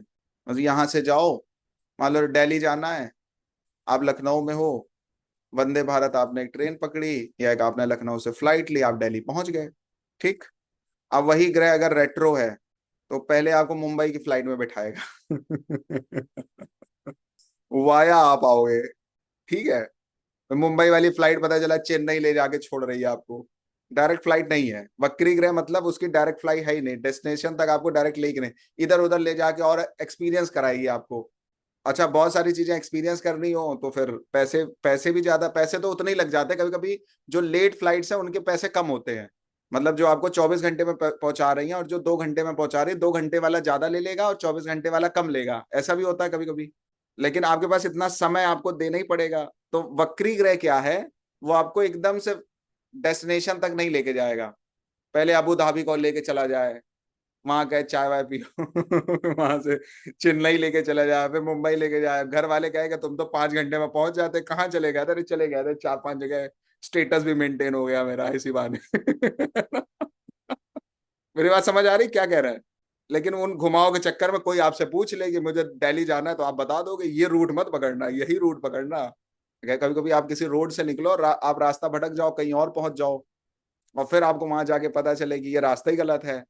तो फिर अब कोई जा रहा हो और आपसे पूछ ले कि मुझे वहां जाना है, तो आपने तो लाइफ में सारे पंगे उठा ही लिए ना, उस रोड का सारा ही पता है, भैया उधर ही से जाना, उधर से मत जाना, मैप बताएगा उधर जाना है लेकिन उधर मत जाना, मैप बताएगा आपका गूगल मैप। तो लिखिए हाउसेस, लिखिए हाउसेस। तो डायरेक्ट प्लेनेट जो होता है वो कम सोच से भी बहुत अच्छे रिजल्ट्स दे देता है, लेकिन जो रेट्रो प्लेनेट होता है उसमें ज्यादा सोचना पड़ता है, कम रिजल्ट्स आते हैं। डायरेक्ट प्लेनेट आपको अर्ली सक्सेस देता है, लेकिन जो वक्री ग्रह है वो आपको लेट अथॉरिटी देता है, सुपर स्पेशलिस्ट बनाता है। वक्री ग्रह के दो बातें और हैं जो मैंने बताई, वो तो है ही हैं, दो और बातें हैं। वक्री ग्रह का मतलब है पूर्व जन्म में या तो उस प्लेनेट से संबंधित जिम्मेदारियां अधूरी रह गई हैं जो आपको इस जन्म में पूरी करनी है, और या तो उस प्लेनेट से रिलेटेड शक्तियों का गलत उपयोग किया है जो कि इस बार करेक्ट होंगी। तो कोई फर्स्ट हाउस में कोई प्लेनेट हो तो आइडेंटिटी के लिए स्ट्रगल आता है, आपकी कोई सुनता नहीं है जल्दी। कौन लोग नहीं सुनेंगे? जो प्लेनेट रेट्रो होगा। वीनस मान लो रेट्रो के लगन में, कौन नहीं सुनेगा? पत्नी नहीं सुनेगी, बहन नहीं सुनेगी। आप फाइनेंस से रिलेटेड किसी को एडवाइस देंगे, कोई सुनेगा नहीं। आप कहेंगे नहीं ऐसे नहीं ऐसे कर लो, कोई कहेंगे तुम अपना ज्ञान अपने पास रखो, बाद में बताना। कौन बातें नहीं सुनना चाहेंगे? आपसे नहीं सुनना चाहेंगे। कौन से सब्जेक्ट की बातें? जो प्लेनेट रेट्रो होके वहां बैठा है। 4th हाउस, अंदर से व्यक्ति रेस्ट, अंदर से पीस नहीं होगा। 4th हाउस में अगर कोई प्लेनेट रेट्रो होके बैठा है, किस चीज को लेके पीस नहीं होगा? जो प्लेनेट रेट्रो होके बैठेगा। अभी किसी ने पूछा था कोई प्लेनेट 8th हाउस में हो और रेट्रो हो, तो लिख लीजिए ट्रॉमा, हीलर। 10th हाउस में कोई ग्रह रेट्रो होगा तो वो आपके उस पर्टिकुलर कैरियर में डिले भी देगा, लेकिन एक टाइम पे लेगेसी बना देगा। सुना है ना, लेगेसी बिजनेसेस, इस तरीके से। 12th हाउस में कोई ग्रह रेट्रो होता है, वो काम करके मोक्ष मिलता है आपको, मोक्ष की तरफ पुल करता है वो, उस काम को करके इंटरनेशनल ख्याति मिलती है। फर्स्ट हाउस में मान लो कोई वक्री ग्रह है या फर्स्ट लॉर्ड वक्री है, दोनों ही बातें हो सकती है। अपनी आइडेंटिटी में प्रॉब्लम है, कौन हूं, क्यों आया हूं, मुझे क्या करना चाहिए, हु एम आई, कंफ्यूज रहेगा बहुत टाइम तक, सेल्फ डाउट रहेगा, सेल्फ एनालिसिस बहुत ज्यादा करेगा, अर्ली लाइफ में कॉन्फिडेंस बहुत लो होगा। वही जब ये फेज खत्म हो जाएगा जो कि लर्निंग फेज था, फिर इस व्यक्ति के अंदर स्ट्रॉन्ग मैच्योरिटी आती है, फिर ये जो कहते हैं वही होता है, बोल्डनेस आ जाती है, नेचुरल अथॉरिटी भी रहती है इनके पास, हम जो कह रहे हैं वो करो वही होगा। लोग गाइडेंस लेने के लिए आते हैं और सेल्फ मेड लीडर बनते हैं। फर्स्ट हाउस में चाहे कोई रेट्रोग्रह हो या फर्स्ट लॉर्ड रेट्रो, दोनों बातें। एस्ट्रोलॉजर का सच में बताएं काम क्या है? जख्मों को कुरेदना नहीं है, उसको रिपेयर करने का है। चिंता ना करो, इतने ही समय तक है ये सब समस्याएं, बाद में बहुत अच्छी होने वाली है। दूसरा भाव क्या है? पैसे में डिले आएगा, स्टार्टिंग में बोलने में हेजिटेशन होगी या हार्शनेस होगी, फैमिली में कोई आपको वैल्यू नहीं करेगा, अरे ठीक है छोड़ो, इसको क्यों बुलाना है, इसको क्यों पूछना है, ऐसा भी कुछ हो सकता है। फिर भाई साहब आपका दौर आएगा, सेकंड हाउस में अगर कोई वक्री हो, तो सेकंड लॉर्ड अगर वक्री हो, फिर क्या होगा? लोग आपसे राय लेने आएंगे, आपको सुनने के लिए आएंगे कि एक काम करते हैं, तुम ठीक है तुम्हारा, उसको भी देख लेते हैं एक बार, उसका देखें उसकी क्या राय है। हाँ दौर आएगा अंकित जी, सही कह रहे हैं आप। वेल्थ थोड़ा सा धीरे धीरे आएगी, लेकिन वो धीरे धीरे एक एक बूंद करके घड़े में तब्दील हो जाएगी। आपको उनकी एक्चुअल सेविंग्स पता होंगी, भले आप कम कमाएंगे, लेकिन आप उतने कम पैसे में बहुत अच्छी लाइफ स्टाइल भी मेंटेन कर लेंगे, और वहीं कोई और कमा रहा होगा तो वो नहीं कर पाएगा। आपको फाइनेंशियल वैल्यू पता होगी, एक एक रुपए की, एक एक पैसे की कीमत क्या है, क्योंकि कभी तंग भी रहे हो ना आप पैसे को लेकर के, ताने भी तो सुने हैं। कम भी आएगा लेकिन वो, उससे आप कर लेंगे अच्छा। बिना आपसे पूछे घर में कोई भी डिसीजन नहीं लिया जाएगा, आपकी राय इंपॉर्टेंट होगी, एक टाइम ऐसा आएगा, वो भी कर लेना। जो ये प्लेनेट अच्छा भी है कि खराब है, दोनों तीनों जगह पे। स्पीच और फाइनेंस में आपकी कमांड होती है, कहाँ कैसे कितना किस तरीके से बोलना है ये आपको पता होता है। Exactly sir ji, thank you, thank you Aditi ji. तृतीय भाव, थर्ड हाउस, साहस तो आप में रहेगा लेकिन वो प्रदर्शित नहीं होगा, लोग आपको दब्बू समझेंगे, कायर समझेंगे। वो बाहुबली मूवी आपने देखा है, पार्ट सेकंड, वो जो प्रभास का बाद में साला बनता है, क्या नाम है उसका, नाम कैरेक्टर याद है किसी को? पहले क्या है, वो कुछ कर ही नहीं पा रहा है, बाद में आप देखिए किस लेवल पे आके खड़ा हो गया। थर्ड हाउस, करेज अंदर से दबा हुआ होता है, जो आपके, हाँ कुमार नाम होता है ना, कुमार वर्मा। सिबलिंग से मिसअंडरस्टैंडिंग हो सकती है, और भी थर्ड हाउस से रिलेटेड जो चीजें हैं वो लिख लेना, मैं तो बस थोड़ा मोटा मोटा बता रहा हूँ। कोई डिसीजन लेने में हेजिटेशन होगी। एक एक चीज नोट करके लिखो, आपकी कुंडली में जो भी हाउस का लॉर्ड थर्ड हाउस में होता है, या थर्ड लॉर्ड जहां जाके बैठता है, उन चीजों को करने में हेजिटेशन होती है बहुत ज्यादा। और डिसीजन किनके स्ट्रांग होते हैं बहुत ज्यादा? जिनका थर्ड लॉर्ड स्ट्रांग हो। आपकी जो डिसीजन मेकिंग स्ट्रेंथ है वो थर्ड हाउस है। आपको 5 चीजें पता हैं, उन 5 में से क्या करना है ये थर्ड हाउस है। जिनका थर्ड हाउस खराब होगा, नीच का हो जाए, पापी ग्रह हो, शत्रु छेपी ग्रह हो, वो लोग डिसीजन नहीं ले पाते। उनको 100 बातें बता दो, पुदीन हरा की गोली भी दे दो उनको कि भैया ये खा लो, इससे तुम उड़ने लगोगे, तो वो खाएंगे नहीं, वहां पे भी डाउट आ जाएगा। तो इसको एक जगह लिख लो, मैं यूज करता हूँ इसको, बहुत यूज करता हूँ। जब किसी की कुंडली देखो, थर्ड हाउस खराब देखो, तो वो 100 लोगों से भी कुंडली दिखा के आया और आगे भी 100 लोगों को दिखाएगा। फिर भी वहीं खड़ा रहेगा, 1 सेकंड लगता है पकड़ने में। तीसरा भाव मजबूत, मतलब हो सकता है आप दूसरे तीसरे ही हो, वो भी दूसरे तीसरे में इसलिए हो क्योंकि दूसरे तीसरों ने कुछ ऊपर नीचे किया होगा। और अगर थर्ड हाउस खराब, इसका मतलब क्या है? आप भी 100वें नंबर पे हो, आगे भी 100 और हो जाएंगे। जहां पे जाके खराब, उन चीजों का डिसीजन नहीं ले पाएगा। मान लो किसी का 7th लॉर्ड थर्ड हाउस में हो, तो मैरिज, और खराब पोजीशन पे हो, तो मैरिज का डिसीजन ये लेंगे तो गलत हो जाएगा, लेना ही नहीं चाहिए, लेना चाहिए भी नहीं। और कभी कभी आप अगर ध्यान दें, अगर आप ध्यान दें, तो कभी कभी पिता कोई डिसीजन लेता है तो बच्चे कहते हैं पापा हमने आपको मना किया था, वाइफ कहती है हमने आपको देखो मना किया था, आपने ऐसा कर दिया। यंगर सिबलिंग्स मना करते हैं। थर्ड हाउस डिसीजन मतलब थर्ड हाउस, ठीक है? कोई भी चीज का डिसीजन लेना है तो उसका स्ट्रांग होना बहुत जरूरी है। तो डिसीजन लेने में हेजिटेशन होगी। नेक्स्ट, मान लो ये मैच्योर हो गया प्लेनेट, जो भी ये हाउस का लॉर्ड, एक टाइम फेज निकल गया। अब क्या आएगा? फियरलेस एग्जीक्यूशन, डर चला गया, डर के आगे जीत है। 2 ही काम होगा, या तो मैं जीतता हूं या मैं सीखता हूं, तीसरा कोई काम नहीं होता है। हारता तो मैं हूं ही नहीं किरण जी, या तो मैं जीतता हूं या तो मैं सीखता हूं। ये इस लेवल पे डिसीजन मेकिंग स्ट्रेंथ होती है व्यक्ति की, ठीक है? स्ट्रॉन्ग कम्युनिकेशन, एक होता है बोलना, एक होता है समा बांध लेना, ये तीसरा भाव है। आप कुछ बोलें और आदमी वाह वाह करे, ये तीसरा भाव है। आप कुछ बोले, आदमी सुने कि हाँ इसको ठीक है, मतलब जैसे मैं अभी किसी से इंग्लिश सीख रहा हूं तो उन्होंने कहा कि टोल्ड का यूज कहाँ होगा और आस्क्ड का यूज कहाँ होगा। टोल्ड का ये होता है कि आप किसी को बहुत सीरियस नहीं ले लिए, है ना? आस्क मतलब आपने बोला और हमने सीरियस ले लिया, थर्ड हाउस है। आप केवल किसी को सुन रहे हैं, बस ठीक है अच्छा लग रहा है सुन लेते हैं। आप किसी को इसलिए सुन रहे हैं कि कुछ आपको लाइफ में करना है, कुछ आपको लाइफ में रूपांतरण चाहिए, चेंज चाहिए, वो थर्ड हाउस की पावर है, वो सेकंड हाउस की पावर नहीं है। आप किसी को केवल सुन रहे हैं, ये सेकंड हाउस। आप किसी को इसलिए सुन रहे हैं कि इससे मेरी लाइफ बदलेगी, इससे मुझे कुछ सीखने को मिलेगा, इससे हम आगे बढ़ेंगे, इससे हमारा रूपांतरण होगा, इससे कुछ नई चीजें सीखने को मिलेंगी, वो थर्ड हाउस है। लेकिन आप इसलिए सीख रहे हैं, इसलिए कोई चीज सुन रहे हैं, as like comedy night with Kapil, और खाली बैठे हैं चलो कुछ लगा देते हैं, सॉन्ग सुन लेते हैं हम लोग ऐसा, लेकिन उनसे कोई वर्थ इट नहीं है ना, कोई रिजल्ट तो आना नहीं है। थर्ड हाउस और सेकंड हाउस में डिफरेंस है। जो चीजें जिंदगी बदलने के लिए सुनी जाती हैं या बोली जाती हैं वो थर्ड हाउस है। जो चीजें केवल सुनी जाती हैं, अच्छी लगती हैं, वो सेकंड, या बोली जा रही हैं केवल इंटरटेनमेंट के लिए बोली जा रही हैं या कुछ और इस तरीके से। स्ट्रॉन्ग कम्युनिकेशन और self made success, third house. तो जब ये टाइम रहेगा, मतलब जब आप स्ट्रगल फेस में होंगे रेट्रो प्लैनेट को लेके, तो अंदर आपके होगा बट आप कर नहीं पाएंगे। अंदर होगा कि ये काम कर लेते हैं अंजू जी, ठीक है, अंदर से होगा ये काम कर लेते हैं बट आप करेंगे नहीं, कोई और करेगा, आगे निकल जाएगा, आपको लगेगा उस समय मैं कर लेता तो मैं भी आगे चले जाता। एक टाइम ऐसा आएगा कि किसी को आप करने नहीं देंगे अपने आगे बोलने नहीं देंगे अपने आगे, आदमी चुपचाप बैठा रहेगा, हाँ भैया तुम भी बोल लो बाद में हम आएंगे डोमिनेंस भी आ जाता है। फोर्थ हाउस में अगर कोई प्लैनेट हो वक्री, या फोर्थ लॉर्ड अगर वक्री हो जाए, तो मेंटल रेस्टलेसनेस, कुछ ना कुछ चलते ही रहेगा दिमाग में, रुकेगा ही नहीं आदमी कभी भी। ठीक है, आगे लिखिए। चतुर्थ भाव, फोर्थ हाउस, माँ से घर से इमोशनल डिस्टेंस रहेगा, इनर डिससेटिस्फेक्शन आ जाता है।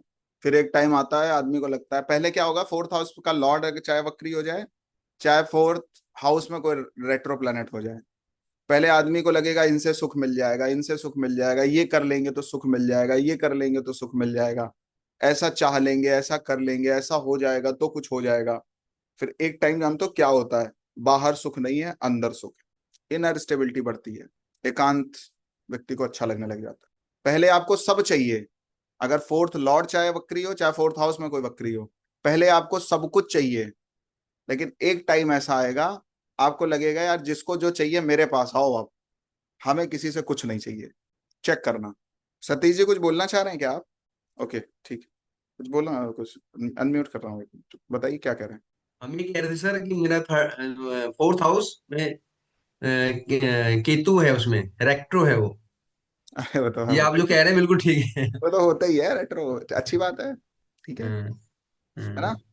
जी। जिसको जो चाहिए हमारे पास आओ, हमें कुछ कुछ नहीं चाहिए, एक टाइम ऐसा है। और लेकिन एक टाइम जब तक वो प्लेनेट आपको तंग करेगा, परेशान करेगा, तब तक सब आपको चाहिए। अरे वो बुआ क्यों नहीं आए, फूफा क्यों नहीं आए, अरे वो नहीं आए, हम उनके यहाँ नहीं जाएंगे तो ये हो जाएगा, ऐसा हो जाएगा, वैसा हो जाएगा। फिर एक टाइम ऐसा आएगा, कोई नहीं हम नहीं गए, 2 लाख की चेक बना के भेज देते हैं ठीक है, हो गया। समझ में आ रही बात क्या है? सब आगे पीछे घूमेंगे आपके, क्योंकि सुग्रीव कह रहा भगवान श्री राम के सामने खड़ा हो गया, सुख संपत्ति परिवार बढ़ाई, तब तक भगवान श्री राम उसकी हेल्प के लिए तैयार ही नहीं हो रहे हैं। भगवान श्री राम ने बोल तो दिया ठीक है तुम हमारे मित्र हो, तब तक भगवान श्री राम उसकी हेल्प करने के लिए तैयार ही नहीं हो रहे हैं। जैसे ही उसने ये बात बोली, सुख संपत्ति परिवार बढ़ाई, सब प्रभुता जी करिहों सेवकाई, तुरंत क्लिक कर गया भगवान श्री राम को कि ये मतलब सब कुछ छोड़ के बैठना चाहता है केवल मेरे लिए, तो इसको पहले सब कुछ दे देते हैं फिर अपना काम कराते हैं। तो पहले भगवान ने वही चीजें दे दी जो उसे नहीं चाहिए थी। उसने कहा सुख नहीं चाहिए, संपत्ति नहीं चाहिए, परिवार नहीं चाहिए, बड़ाई नहीं चाहिए, राजा बना दिया, सुख दे दिया, पत्नी दे दी, परिवार दे दिया, सब दे दिया। अच्छा परिवार भी कैसा दिया, अपना लड़का नहीं था अंगद को दे दिया, पूरा परिवार पूरा तुरंत हो गया। जैसे बाली खत्म हुआ है, जैसे बाली की डेथ हुई है, अंगद ने तुरंत उनको अपना पिता स्वीकार कर लिया, सुग्रीव को युवराज बन गया। तो जिस दिन सरेंडर होता है उस दिन सब हो जाता है। और ये आप पूरा रामचरितमानस पढ़ेंगे, पूरा महाभारत पढ़ेंगे, या पूरी कभी श्रीमद् भागवत पढ़ेंगे, या श्रीमद् भगवत गीता पढ़ेंगे, भागवत गीता नहीं है, श्रीमद् भगवत गीता। अभी हम लोग कैसे करते हैं, श्रीमद् भागवत गीता नहीं, श्रीमद् भगवत गीता, है ना। तो कभी आप पढ़ेंगे तो कंक्लूजन यही आएगा कि जिसने जिसने भगवान से ये बोला कि हमें ये चीज नहीं चाहिए, सबसे पहले वही चीज उनको मिली, बाद में भगवान ने उनको अपनी सेवा में लगाया। हर जगह यही हुआ है, पूरी पूरी रामचरितमानस में यही है। समझ आ रही बात? तो यही फोर्थ हाउस है। अगर फोर्थ हाउस में आपकी कुंडली का फोर्थ लॉर्ड अगर वक्री है, फोर्थ हाउस में कोई प्लेनेट वक्री है, एक टाइम तक आप चीजों के लिए तरस जाओगे, सुख के लिए तरस जाओगे, पीस के लिए तरस जाओगे, लोगों के प्रेम के लिए तरस जाओगे। हर आदमी आपको ठोकरे मारता दिखेगा, ठीक है, लेकिन एक टाइम ऐसा आएगा हर आदमी आपसे प्यार करने आएगा, आपकी पर्सनैलिटी कुछ वैसी बन जाएगी, क्योंकि अब आपको कुछ चाहिए ही नहीं किसी से। एक टाइम था सब चाहिए, सबसे सब कुछ चाहिए, आज आज कुछ चाहिए नहीं, तुम्हें जो चाहिए वो ले जाओ आके मेरे से। फोर्थ हाउस में चाहे रेट्रो हो चाहे fourth lord retro, inner stability आ जाती है। और आपको बताएं, स्पिरिचुअल जो हैप्पीनेस है वो भी फोर्थ हाउस ही है। स्पिरिचुअल जो हैप्पीनेस है वो भी फोर्थ हाउस है। अगर आपको अपने फोर्थ हाउस पे काम करना है तो आपको स्पिरिचुअल होना पड़ेगा। हमारी 3 चीजें हैं, तन मन धन। तन के लिए हम बहुत काम कर लेते हैं, धन के लिए बहुत काम कर लेते हैं। आप कहीं जॉब कर रहे हो तो धन के लिए कर रहे हो, ठीक है। तन के लिए भी हम बहुत कुछ खा लेते हैं, भाई सही खा लेंगे, सही चीजें कर लेंगे, सही कपड़े पहन लेंगे तो वो भी। लेकिन मन के लिए क्या करते हो? मन के लिए कुछ करते हो क्या? मन के लिए क्या करोगे? मन के लिए ध्यान है, मंत्र के लिए मंत्र हैं, मन के लिए रिलीजन है। तो जब आप रिलीजन को फॉलो करते हैं तो मन मजबूत होता है आपका, ठीक है। तो स्पिरिचुअल हैप्पीनेस आती है और घर में शांति आती है। फिर आशुतोष जी कुछ विशेष बात बोलनी है तो बता दीजिए। हाँ जी सर, नमस्ते। आज का जो टॉपिक हो रहा है वो सर हमारे लाइफ से 100% आपका सर रिलेट कर रहा है। अच्छा। हमारा सर आपका वृश्चिक लग्न है। हम्म। फर्स्ट हाउस का लॉर्ड, सेकंड हाउस का लॉर्ड, थर्ड हाउस का लॉर्ड, फोर्थ हाउस का लॉर्ड, चारों लॉर्ड सर आपका रेट्रो है। ओके। और सब 10th हाउस में जाके सर है सर, सब बैठा हुआ है। तो आप जो कह रहे हैं ना, तो 100% सर जो है हम रिलेट कर पा रहे हैं। Thank you. Okay sir, thank you sir. पंचम भाव, फिफ्थ हाउस। तो स्टार्टिंग में क्या होगा, डिफरेंट थिंकिंग होती है इनकी, हर टॉपिक को अलग तरीके से सोचेंगे, ठीक है। और देखते हैं और देखते हैं और देखते हैं और देखते हैं, लव कंफ्यूजन और भी बहुत सारी चीजें हैं, मेन मेन हम बता दे रहे हैं। एजुकेशन ब्रेक्स आएंगे।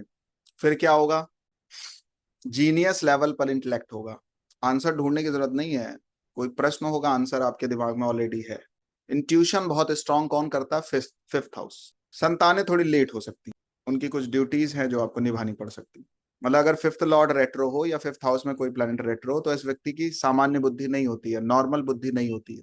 ऐसे लोग 100-200 बुद्धिमानों पे भी भारी होते हैं। मतलब इनकी जो नॉलेज है, इनका जो इंटेलेक्ट है वो सोल्यूशन तक जाता है, समाधान तक जाता है।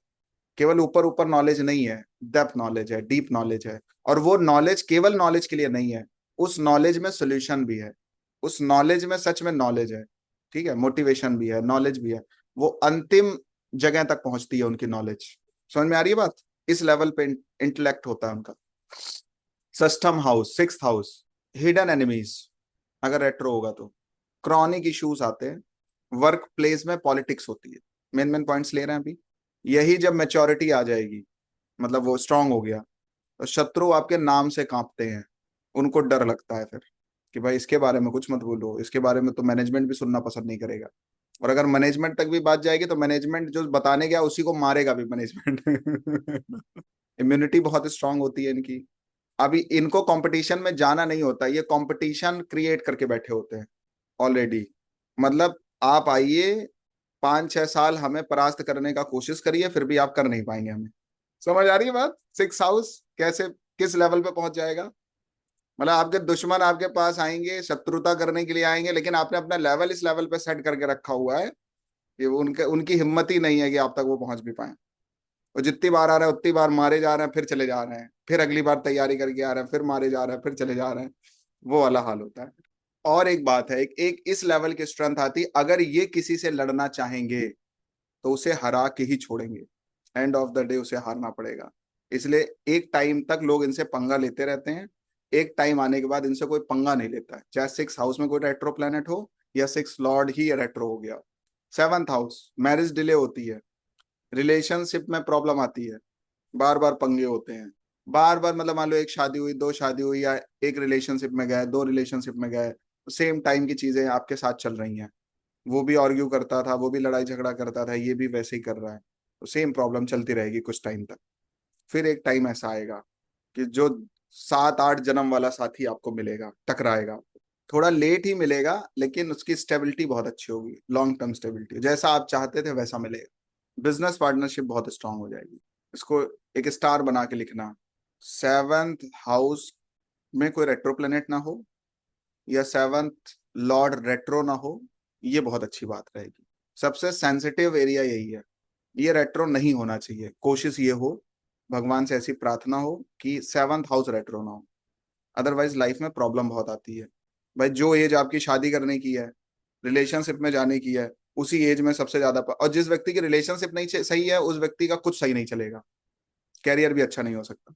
जिनका कैरियर बहुत अच्छा चला है ना, उनकी उसके पीछे रिलेशनशिप बहुत अच्छी रही है, चेक करना। या तो रिलेशनशिप टूट ही गई बीच में कि जाओ अब हो गया, हम किनारे हो जा रहे हैं, तुम किनारे हो जाओ, तो उस व्यक्ति ने आइसोलेशन चुन लिया, किसी और को चुन लिया, ठीक है, तो उसकी ग्रोथ हो गई। दो ही काम हुए हैं, या तो पार्टनर आपको संभालने वाला हो, समझने वाला हो, तो आप बहुत अच्छा राइज कर सकते हैं। हम ऐसे बहुत सारे टैलेंटेड लोग को जानते हैं, मेरे आसपास ही हैं, इसी बैच में ही हैं, वो बहुत कुछ कर सकते थे, बहुत बड़ा नाम बना सकते थे, बहुत टैलेंट है उनके अंदर, बहुत बड़ी प्रतिभा है, लेकिन पार्टनर ने सपोर्ट नहीं किया, फैमिली ने सपोर्ट नहीं किया, ससुराल ने सपोर्ट नहीं किया, और जो उनका टैलेंट है अभी भी वहीं के वहीं खड़े हुए हैं। Reason seventh house. समझ आ रही है बात? मतलब सेवंथ हाउस सेंसिटिव एरिया है, रेट्रो के लिए बहुत अच्छा। मतलब मैंने जितनी बातें करी हैं सब अपनी जगह है, सेवंथ हाउस रेट्रो हो ये बहुत अच्छी बात नहीं है, ये अवॉइड हो ये ज्यादा अच्छा है, भगवान की कृपा कुछ हो। फिर भी किसी के में है तो टेंशन लेने की जरूरत नहीं है, थोड़ा 35-40 साल के बाद फिर स्टेबिलिटी आती है, बट तब तक आदमी हार जाता है, टूट जाता है ना। और 40 साल बाद तो फिर और चीजों पे आदमी का फोकस होने लगता है। भाई रिलेशनशिप में तो 40 साल के बाद कोई रिलेशनशिप का थॉट थोड़ी लोगों में होता है। अब ये बात अलग है, कुछ लोग 60 साल की उम्र में भी शादी कर रहे हैं, वो अलग विषय है ना। लेकिन जो एक एक्चुअल बात है कि मतलब आप एकदम थक ही गए, हार ही गए, फिर उसके बाद तो कहीं मन भी नहीं लगता है ना अच्छी जगह पे कहीं पे भी। हाँ वही जो भी है, सेवंथ हाउस बहुत सेंसिटिव एरिया है, रेट्रो के लिए अच्छा नहीं बोला गया है, नहीं बोला गया अच्छा। एट्थ हाउस, एट्थ हाउस का लॉर्ड चाहे वक्री हो, चाहे एट्थ हाउस में कोई वक्री प्लेनेट हो, ये आपको साइकोलॉजिकल फियर देता है, डर लगता है। अरे वहां भूत ना हो, चुड़ैल ना हो, वहां जाए मर ना जाए, डेथ ना हो जाए, ऐसा ना हो जाए, वैसा ना हो जाए, सांप ना काट ले कुछ भी हो सकता है, डर लगता है, अंधेरे से डर लगेगा, भूत प्रेत दिखेंगे। कब तक दिखेंगे? 35 साल 30 साल की उम्र तक ज्यादा होगा। एकदम से लॉसेस होंगे, सडन लॉसेस भी होते हैं बहुत ज्यादा। ट्रस्ट इश्यूज बहुत रहता है, ट्रस्ट इश्यूज रहेंगे। फिर जैसे ये मैच्योरिटी में कन्वर्ट होगा, हीलर माइंडसेट हो जाएगा, ऑकल्ट रिसर्च में मास्टरी, कैसे भी लाइफ में क्राइसिस आएगा उसको हैंडल करने की एबिलिटी आ जाएगी। मतलब विपरीत से विपरीत परिस्थितियां इनका कुछ नहीं कर सकती हैं अब। मतलब एक टाइम तक 35 साल की उम्र तक तो छोटी छोटी बातों के लिए डर लगेगा, ये ना हो जाए, वो ना हो जाए, ये ना छोड़ के चले जाए, वो ना हो जाए, पैसा आएगा भी कि नहीं आएगा, बहुत सारी प्रॉब्लम्स। जैसे ही एक टाइम क्रॉस हुआ, अब कुछ भी हो जाए, कोई मर जाए मेरे सामने, फर्क नहीं पड़ेगा। तो कोई एक शायरी है किसी की है कि अब पत्थर का कर लिया है दिल, अब ये कहीं नहीं पिघलता कहीं नहीं पिघलता। पहले थी प्रॉब्लम्स, अब नहीं है। तो पहले पेन था, पावर कन्वर्सेशन हो गई है। पहले छोटी छोटी बातों में फील हो जाते थे, फील होती थी छोटी छोटी प्रॉब्लम्स, अब एक पूरा समंदर भी आ जाए प्रॉब्लम से भरा हुआ तो फर्क नहीं पड़ेगा। नवम भाव, नाइन्थ हाउस, एक टाइम तक फेथ क्राइसिस, फादर या गुरु से प्रॉब्लम, भाग्य का साथ ना मिलना। वेरी नाइस, थैंक यू, बहुत बढ़िया। यही थोड़ा सा सेल्फ क्रिएटेड धर्म, ये अपनी राह खुद बनाते हैं, मुझे कौन सी पद्धति चुननी है, मुझे कौन सा देवता चुनना है, वो पावरफुल बिलीफ सिस्टम, ये जो सोच लेते हैं वो हो जाता है। ठीक है, तो नाइन्थ लॉर्ड वक्री और नाइन्थ हाउस में कोई वक्री प्लैनेट हो, सेल्फ बिलीफ बहुत होता है, पावरफुल बिलीफ सिस्टम होता है, स्ट्रगल के बाद सक्सेस मिलती ही है। कोई भी काम आप स्टार्ट करेंगे, शुरुआत में प्रॉब्लम आएगी, आगे चल के वही चीज सक्सेस में कन्वर्ट हो जाएगी। तो इसको एक शब्द बोला जाता है, ब्लाइंड फेथ नहीं होता है, टेस्टेड फेथ होता है।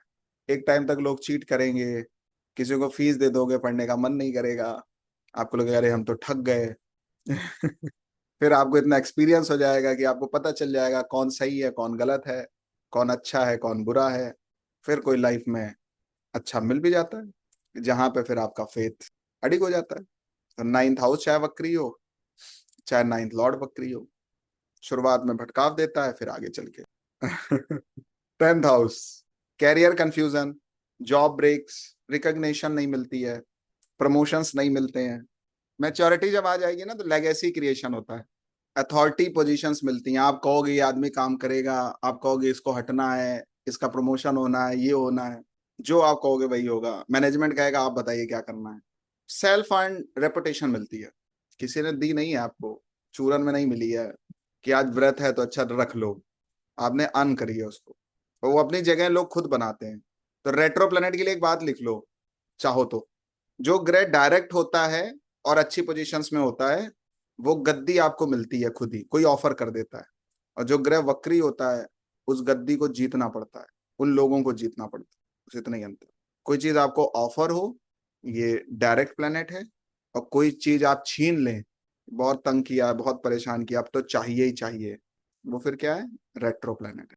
कोई चीज आपको मिल जाए, वो डायरेक्ट प्लेनेट। कोई चीज आप छीन लें, कह रहे अब तुम छोड़ो, हो गया तुम्हारा कार्यकाल पूरा, बहुत दिन ड्रामे तमाशे देखे मैंने, अब लाओ, इस पे मेरा अधिकार है, और सामने वाला भी तुरंत सरेंडर कर दे, हाँ भैया ले जाओ।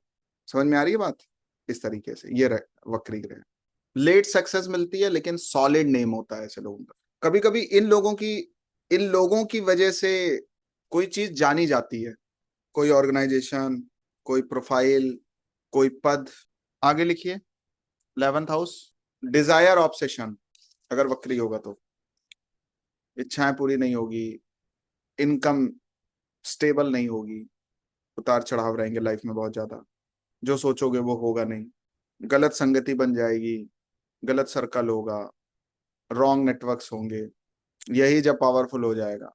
Strong contacts, big income cycles, turnover बहुत बढ़ जाती है।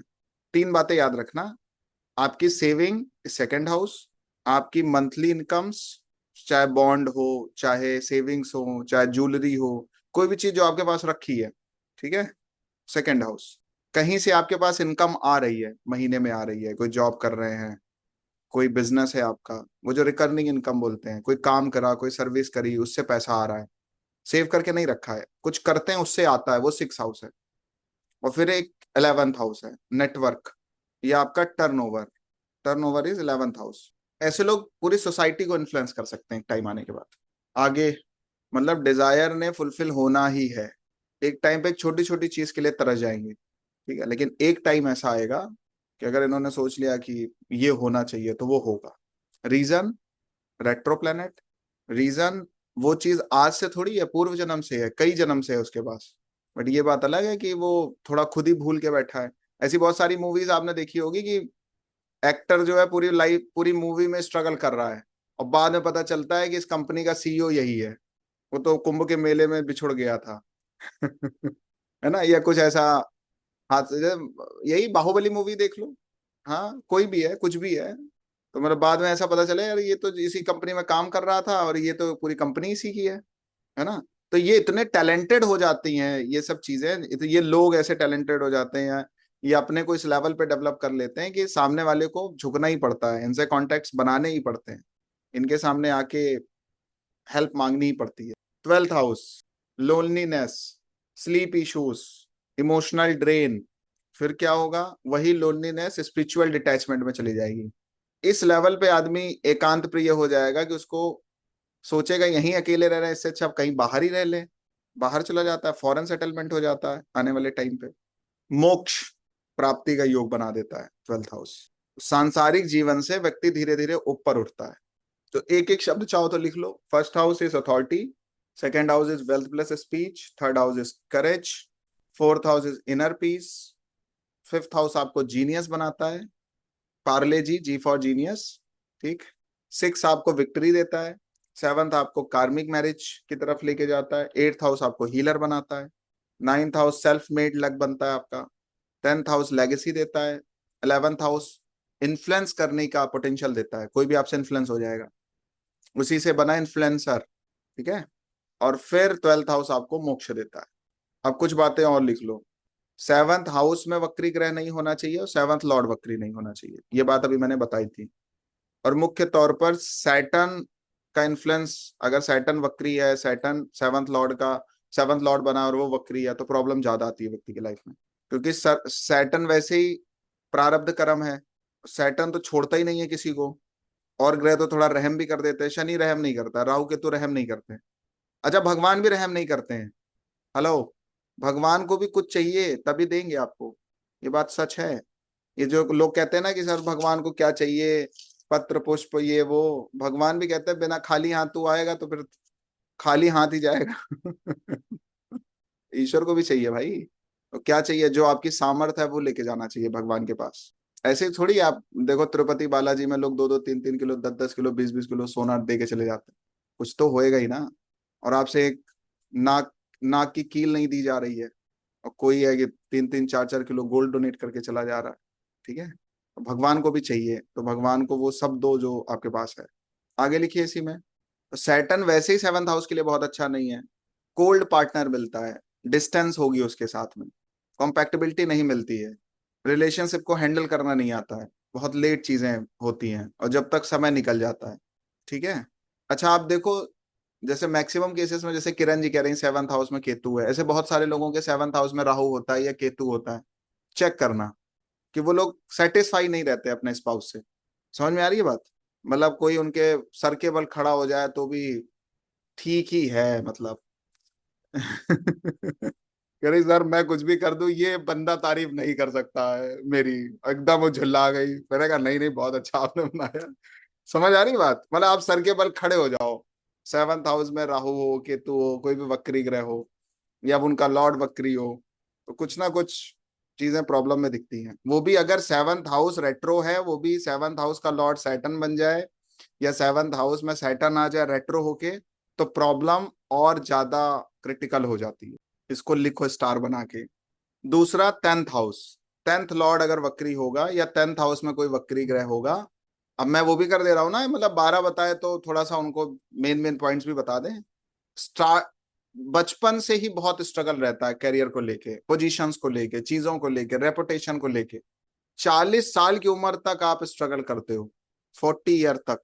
और अगर आप इस टाइम पे खुद पे काम करते चले जाते हो, अपनी चीजों पे काम करते चले जाते हो, अपनी नॉलेज पे काम करते चले जाते हो, सीखते चले जाते हो, पढ़ते चले जाते हो, अपने पे काम करते चले जाते हो, तो फिर 40 ईयर के बाद एकदम से कुछ बड़ा हो जाता है।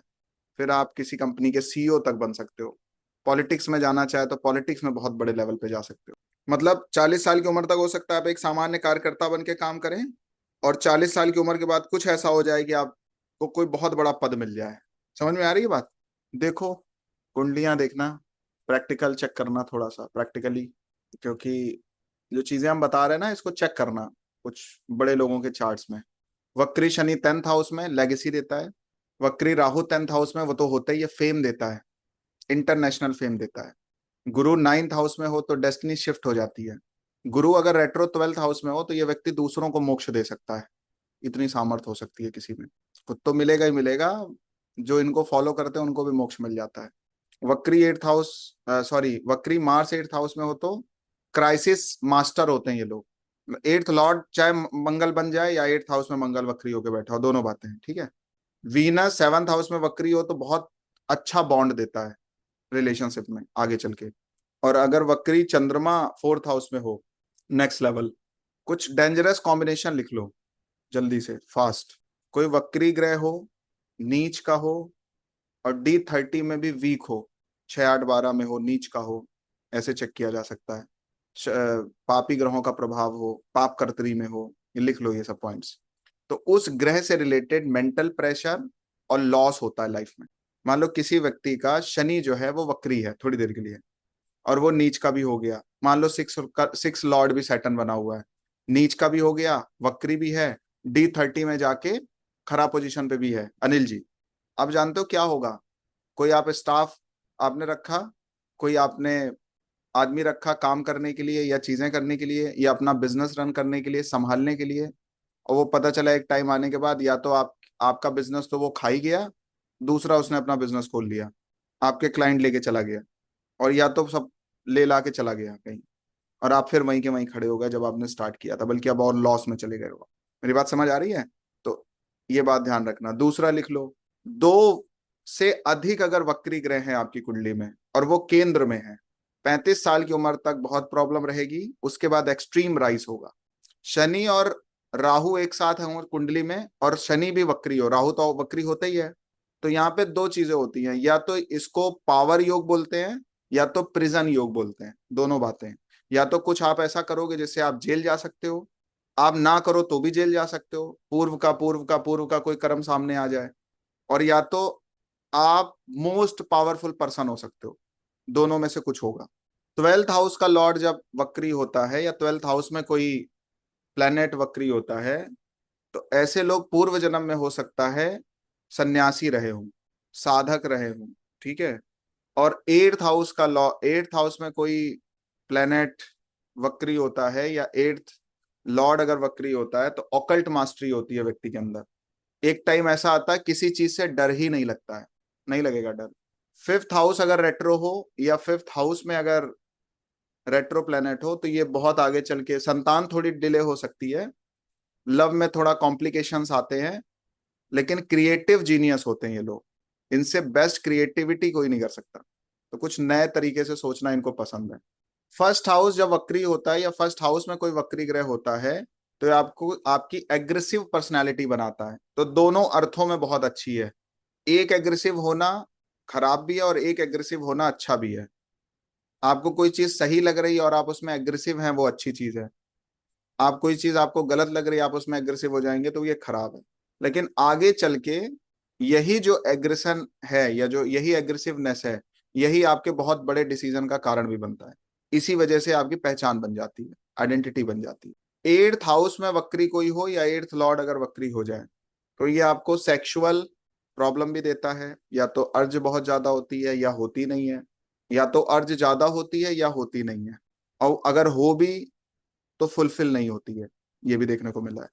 बट जैसे 35-36 साल की उम्र आपकी आगे बढ़ेगी, वैसे वैसे आपको लगेगा कि यार ठीक है, सब बढ़िया है, अब ज्यादा उसकी जरूरत भी नहीं है। लेकिन 35 साल तक व्यक्ति प्रताड़ित रहता है, उन चीजों को लेके सेटिस्फेक्शन नहीं आता है लाइफ में। मेरी बात समझ आ रही है? वो सेटिस्फेक्शन नहीं मिलता है, ठीक है। सडन कुछ इवेंट्स होते हैं, एक्सीडेंट्स होने के चांसेस हैं, लेकिन एक्सीडेंट देखने के लिए D30 में भी देखना पड़ेगा जाके। फर्स्ट हाउस का लॉर्ड चाहे वक्री हो, चाहे फर्स्ट हाउस वक्री हो, चाहे फर्स्ट हाउस में कोई वक्री ग्रह हो, एक टाइम रहेगा, प्रॉब्लम रहेगी, फिर उनकी जो आइडेंटिटी है, जो उनकी पर्सनैलिटी है, वो मैग्नेटिक हो जाती है। मतलब सामने वो खुद ही चलते फिरते वशीकरण है, हर आदमी कनेक्ट हो जाता है। एक और बात है, रिस्क टेकिंग बिहेवियर होता है, करके देखते हैं, चल के देखते हैं। राहु अगर 10th हाउस में हो वक्री होकर के, फेम की बहुत भूख रहती है और वो पूरी भी होती है, लेकिन 35 की उम्र के बाद ग्लोबल रीच होती है व्यक्ति की, ठीक है। बाकी बहुत कुछ बताने के लिए है, आज पूर्ण विराम करते हैं।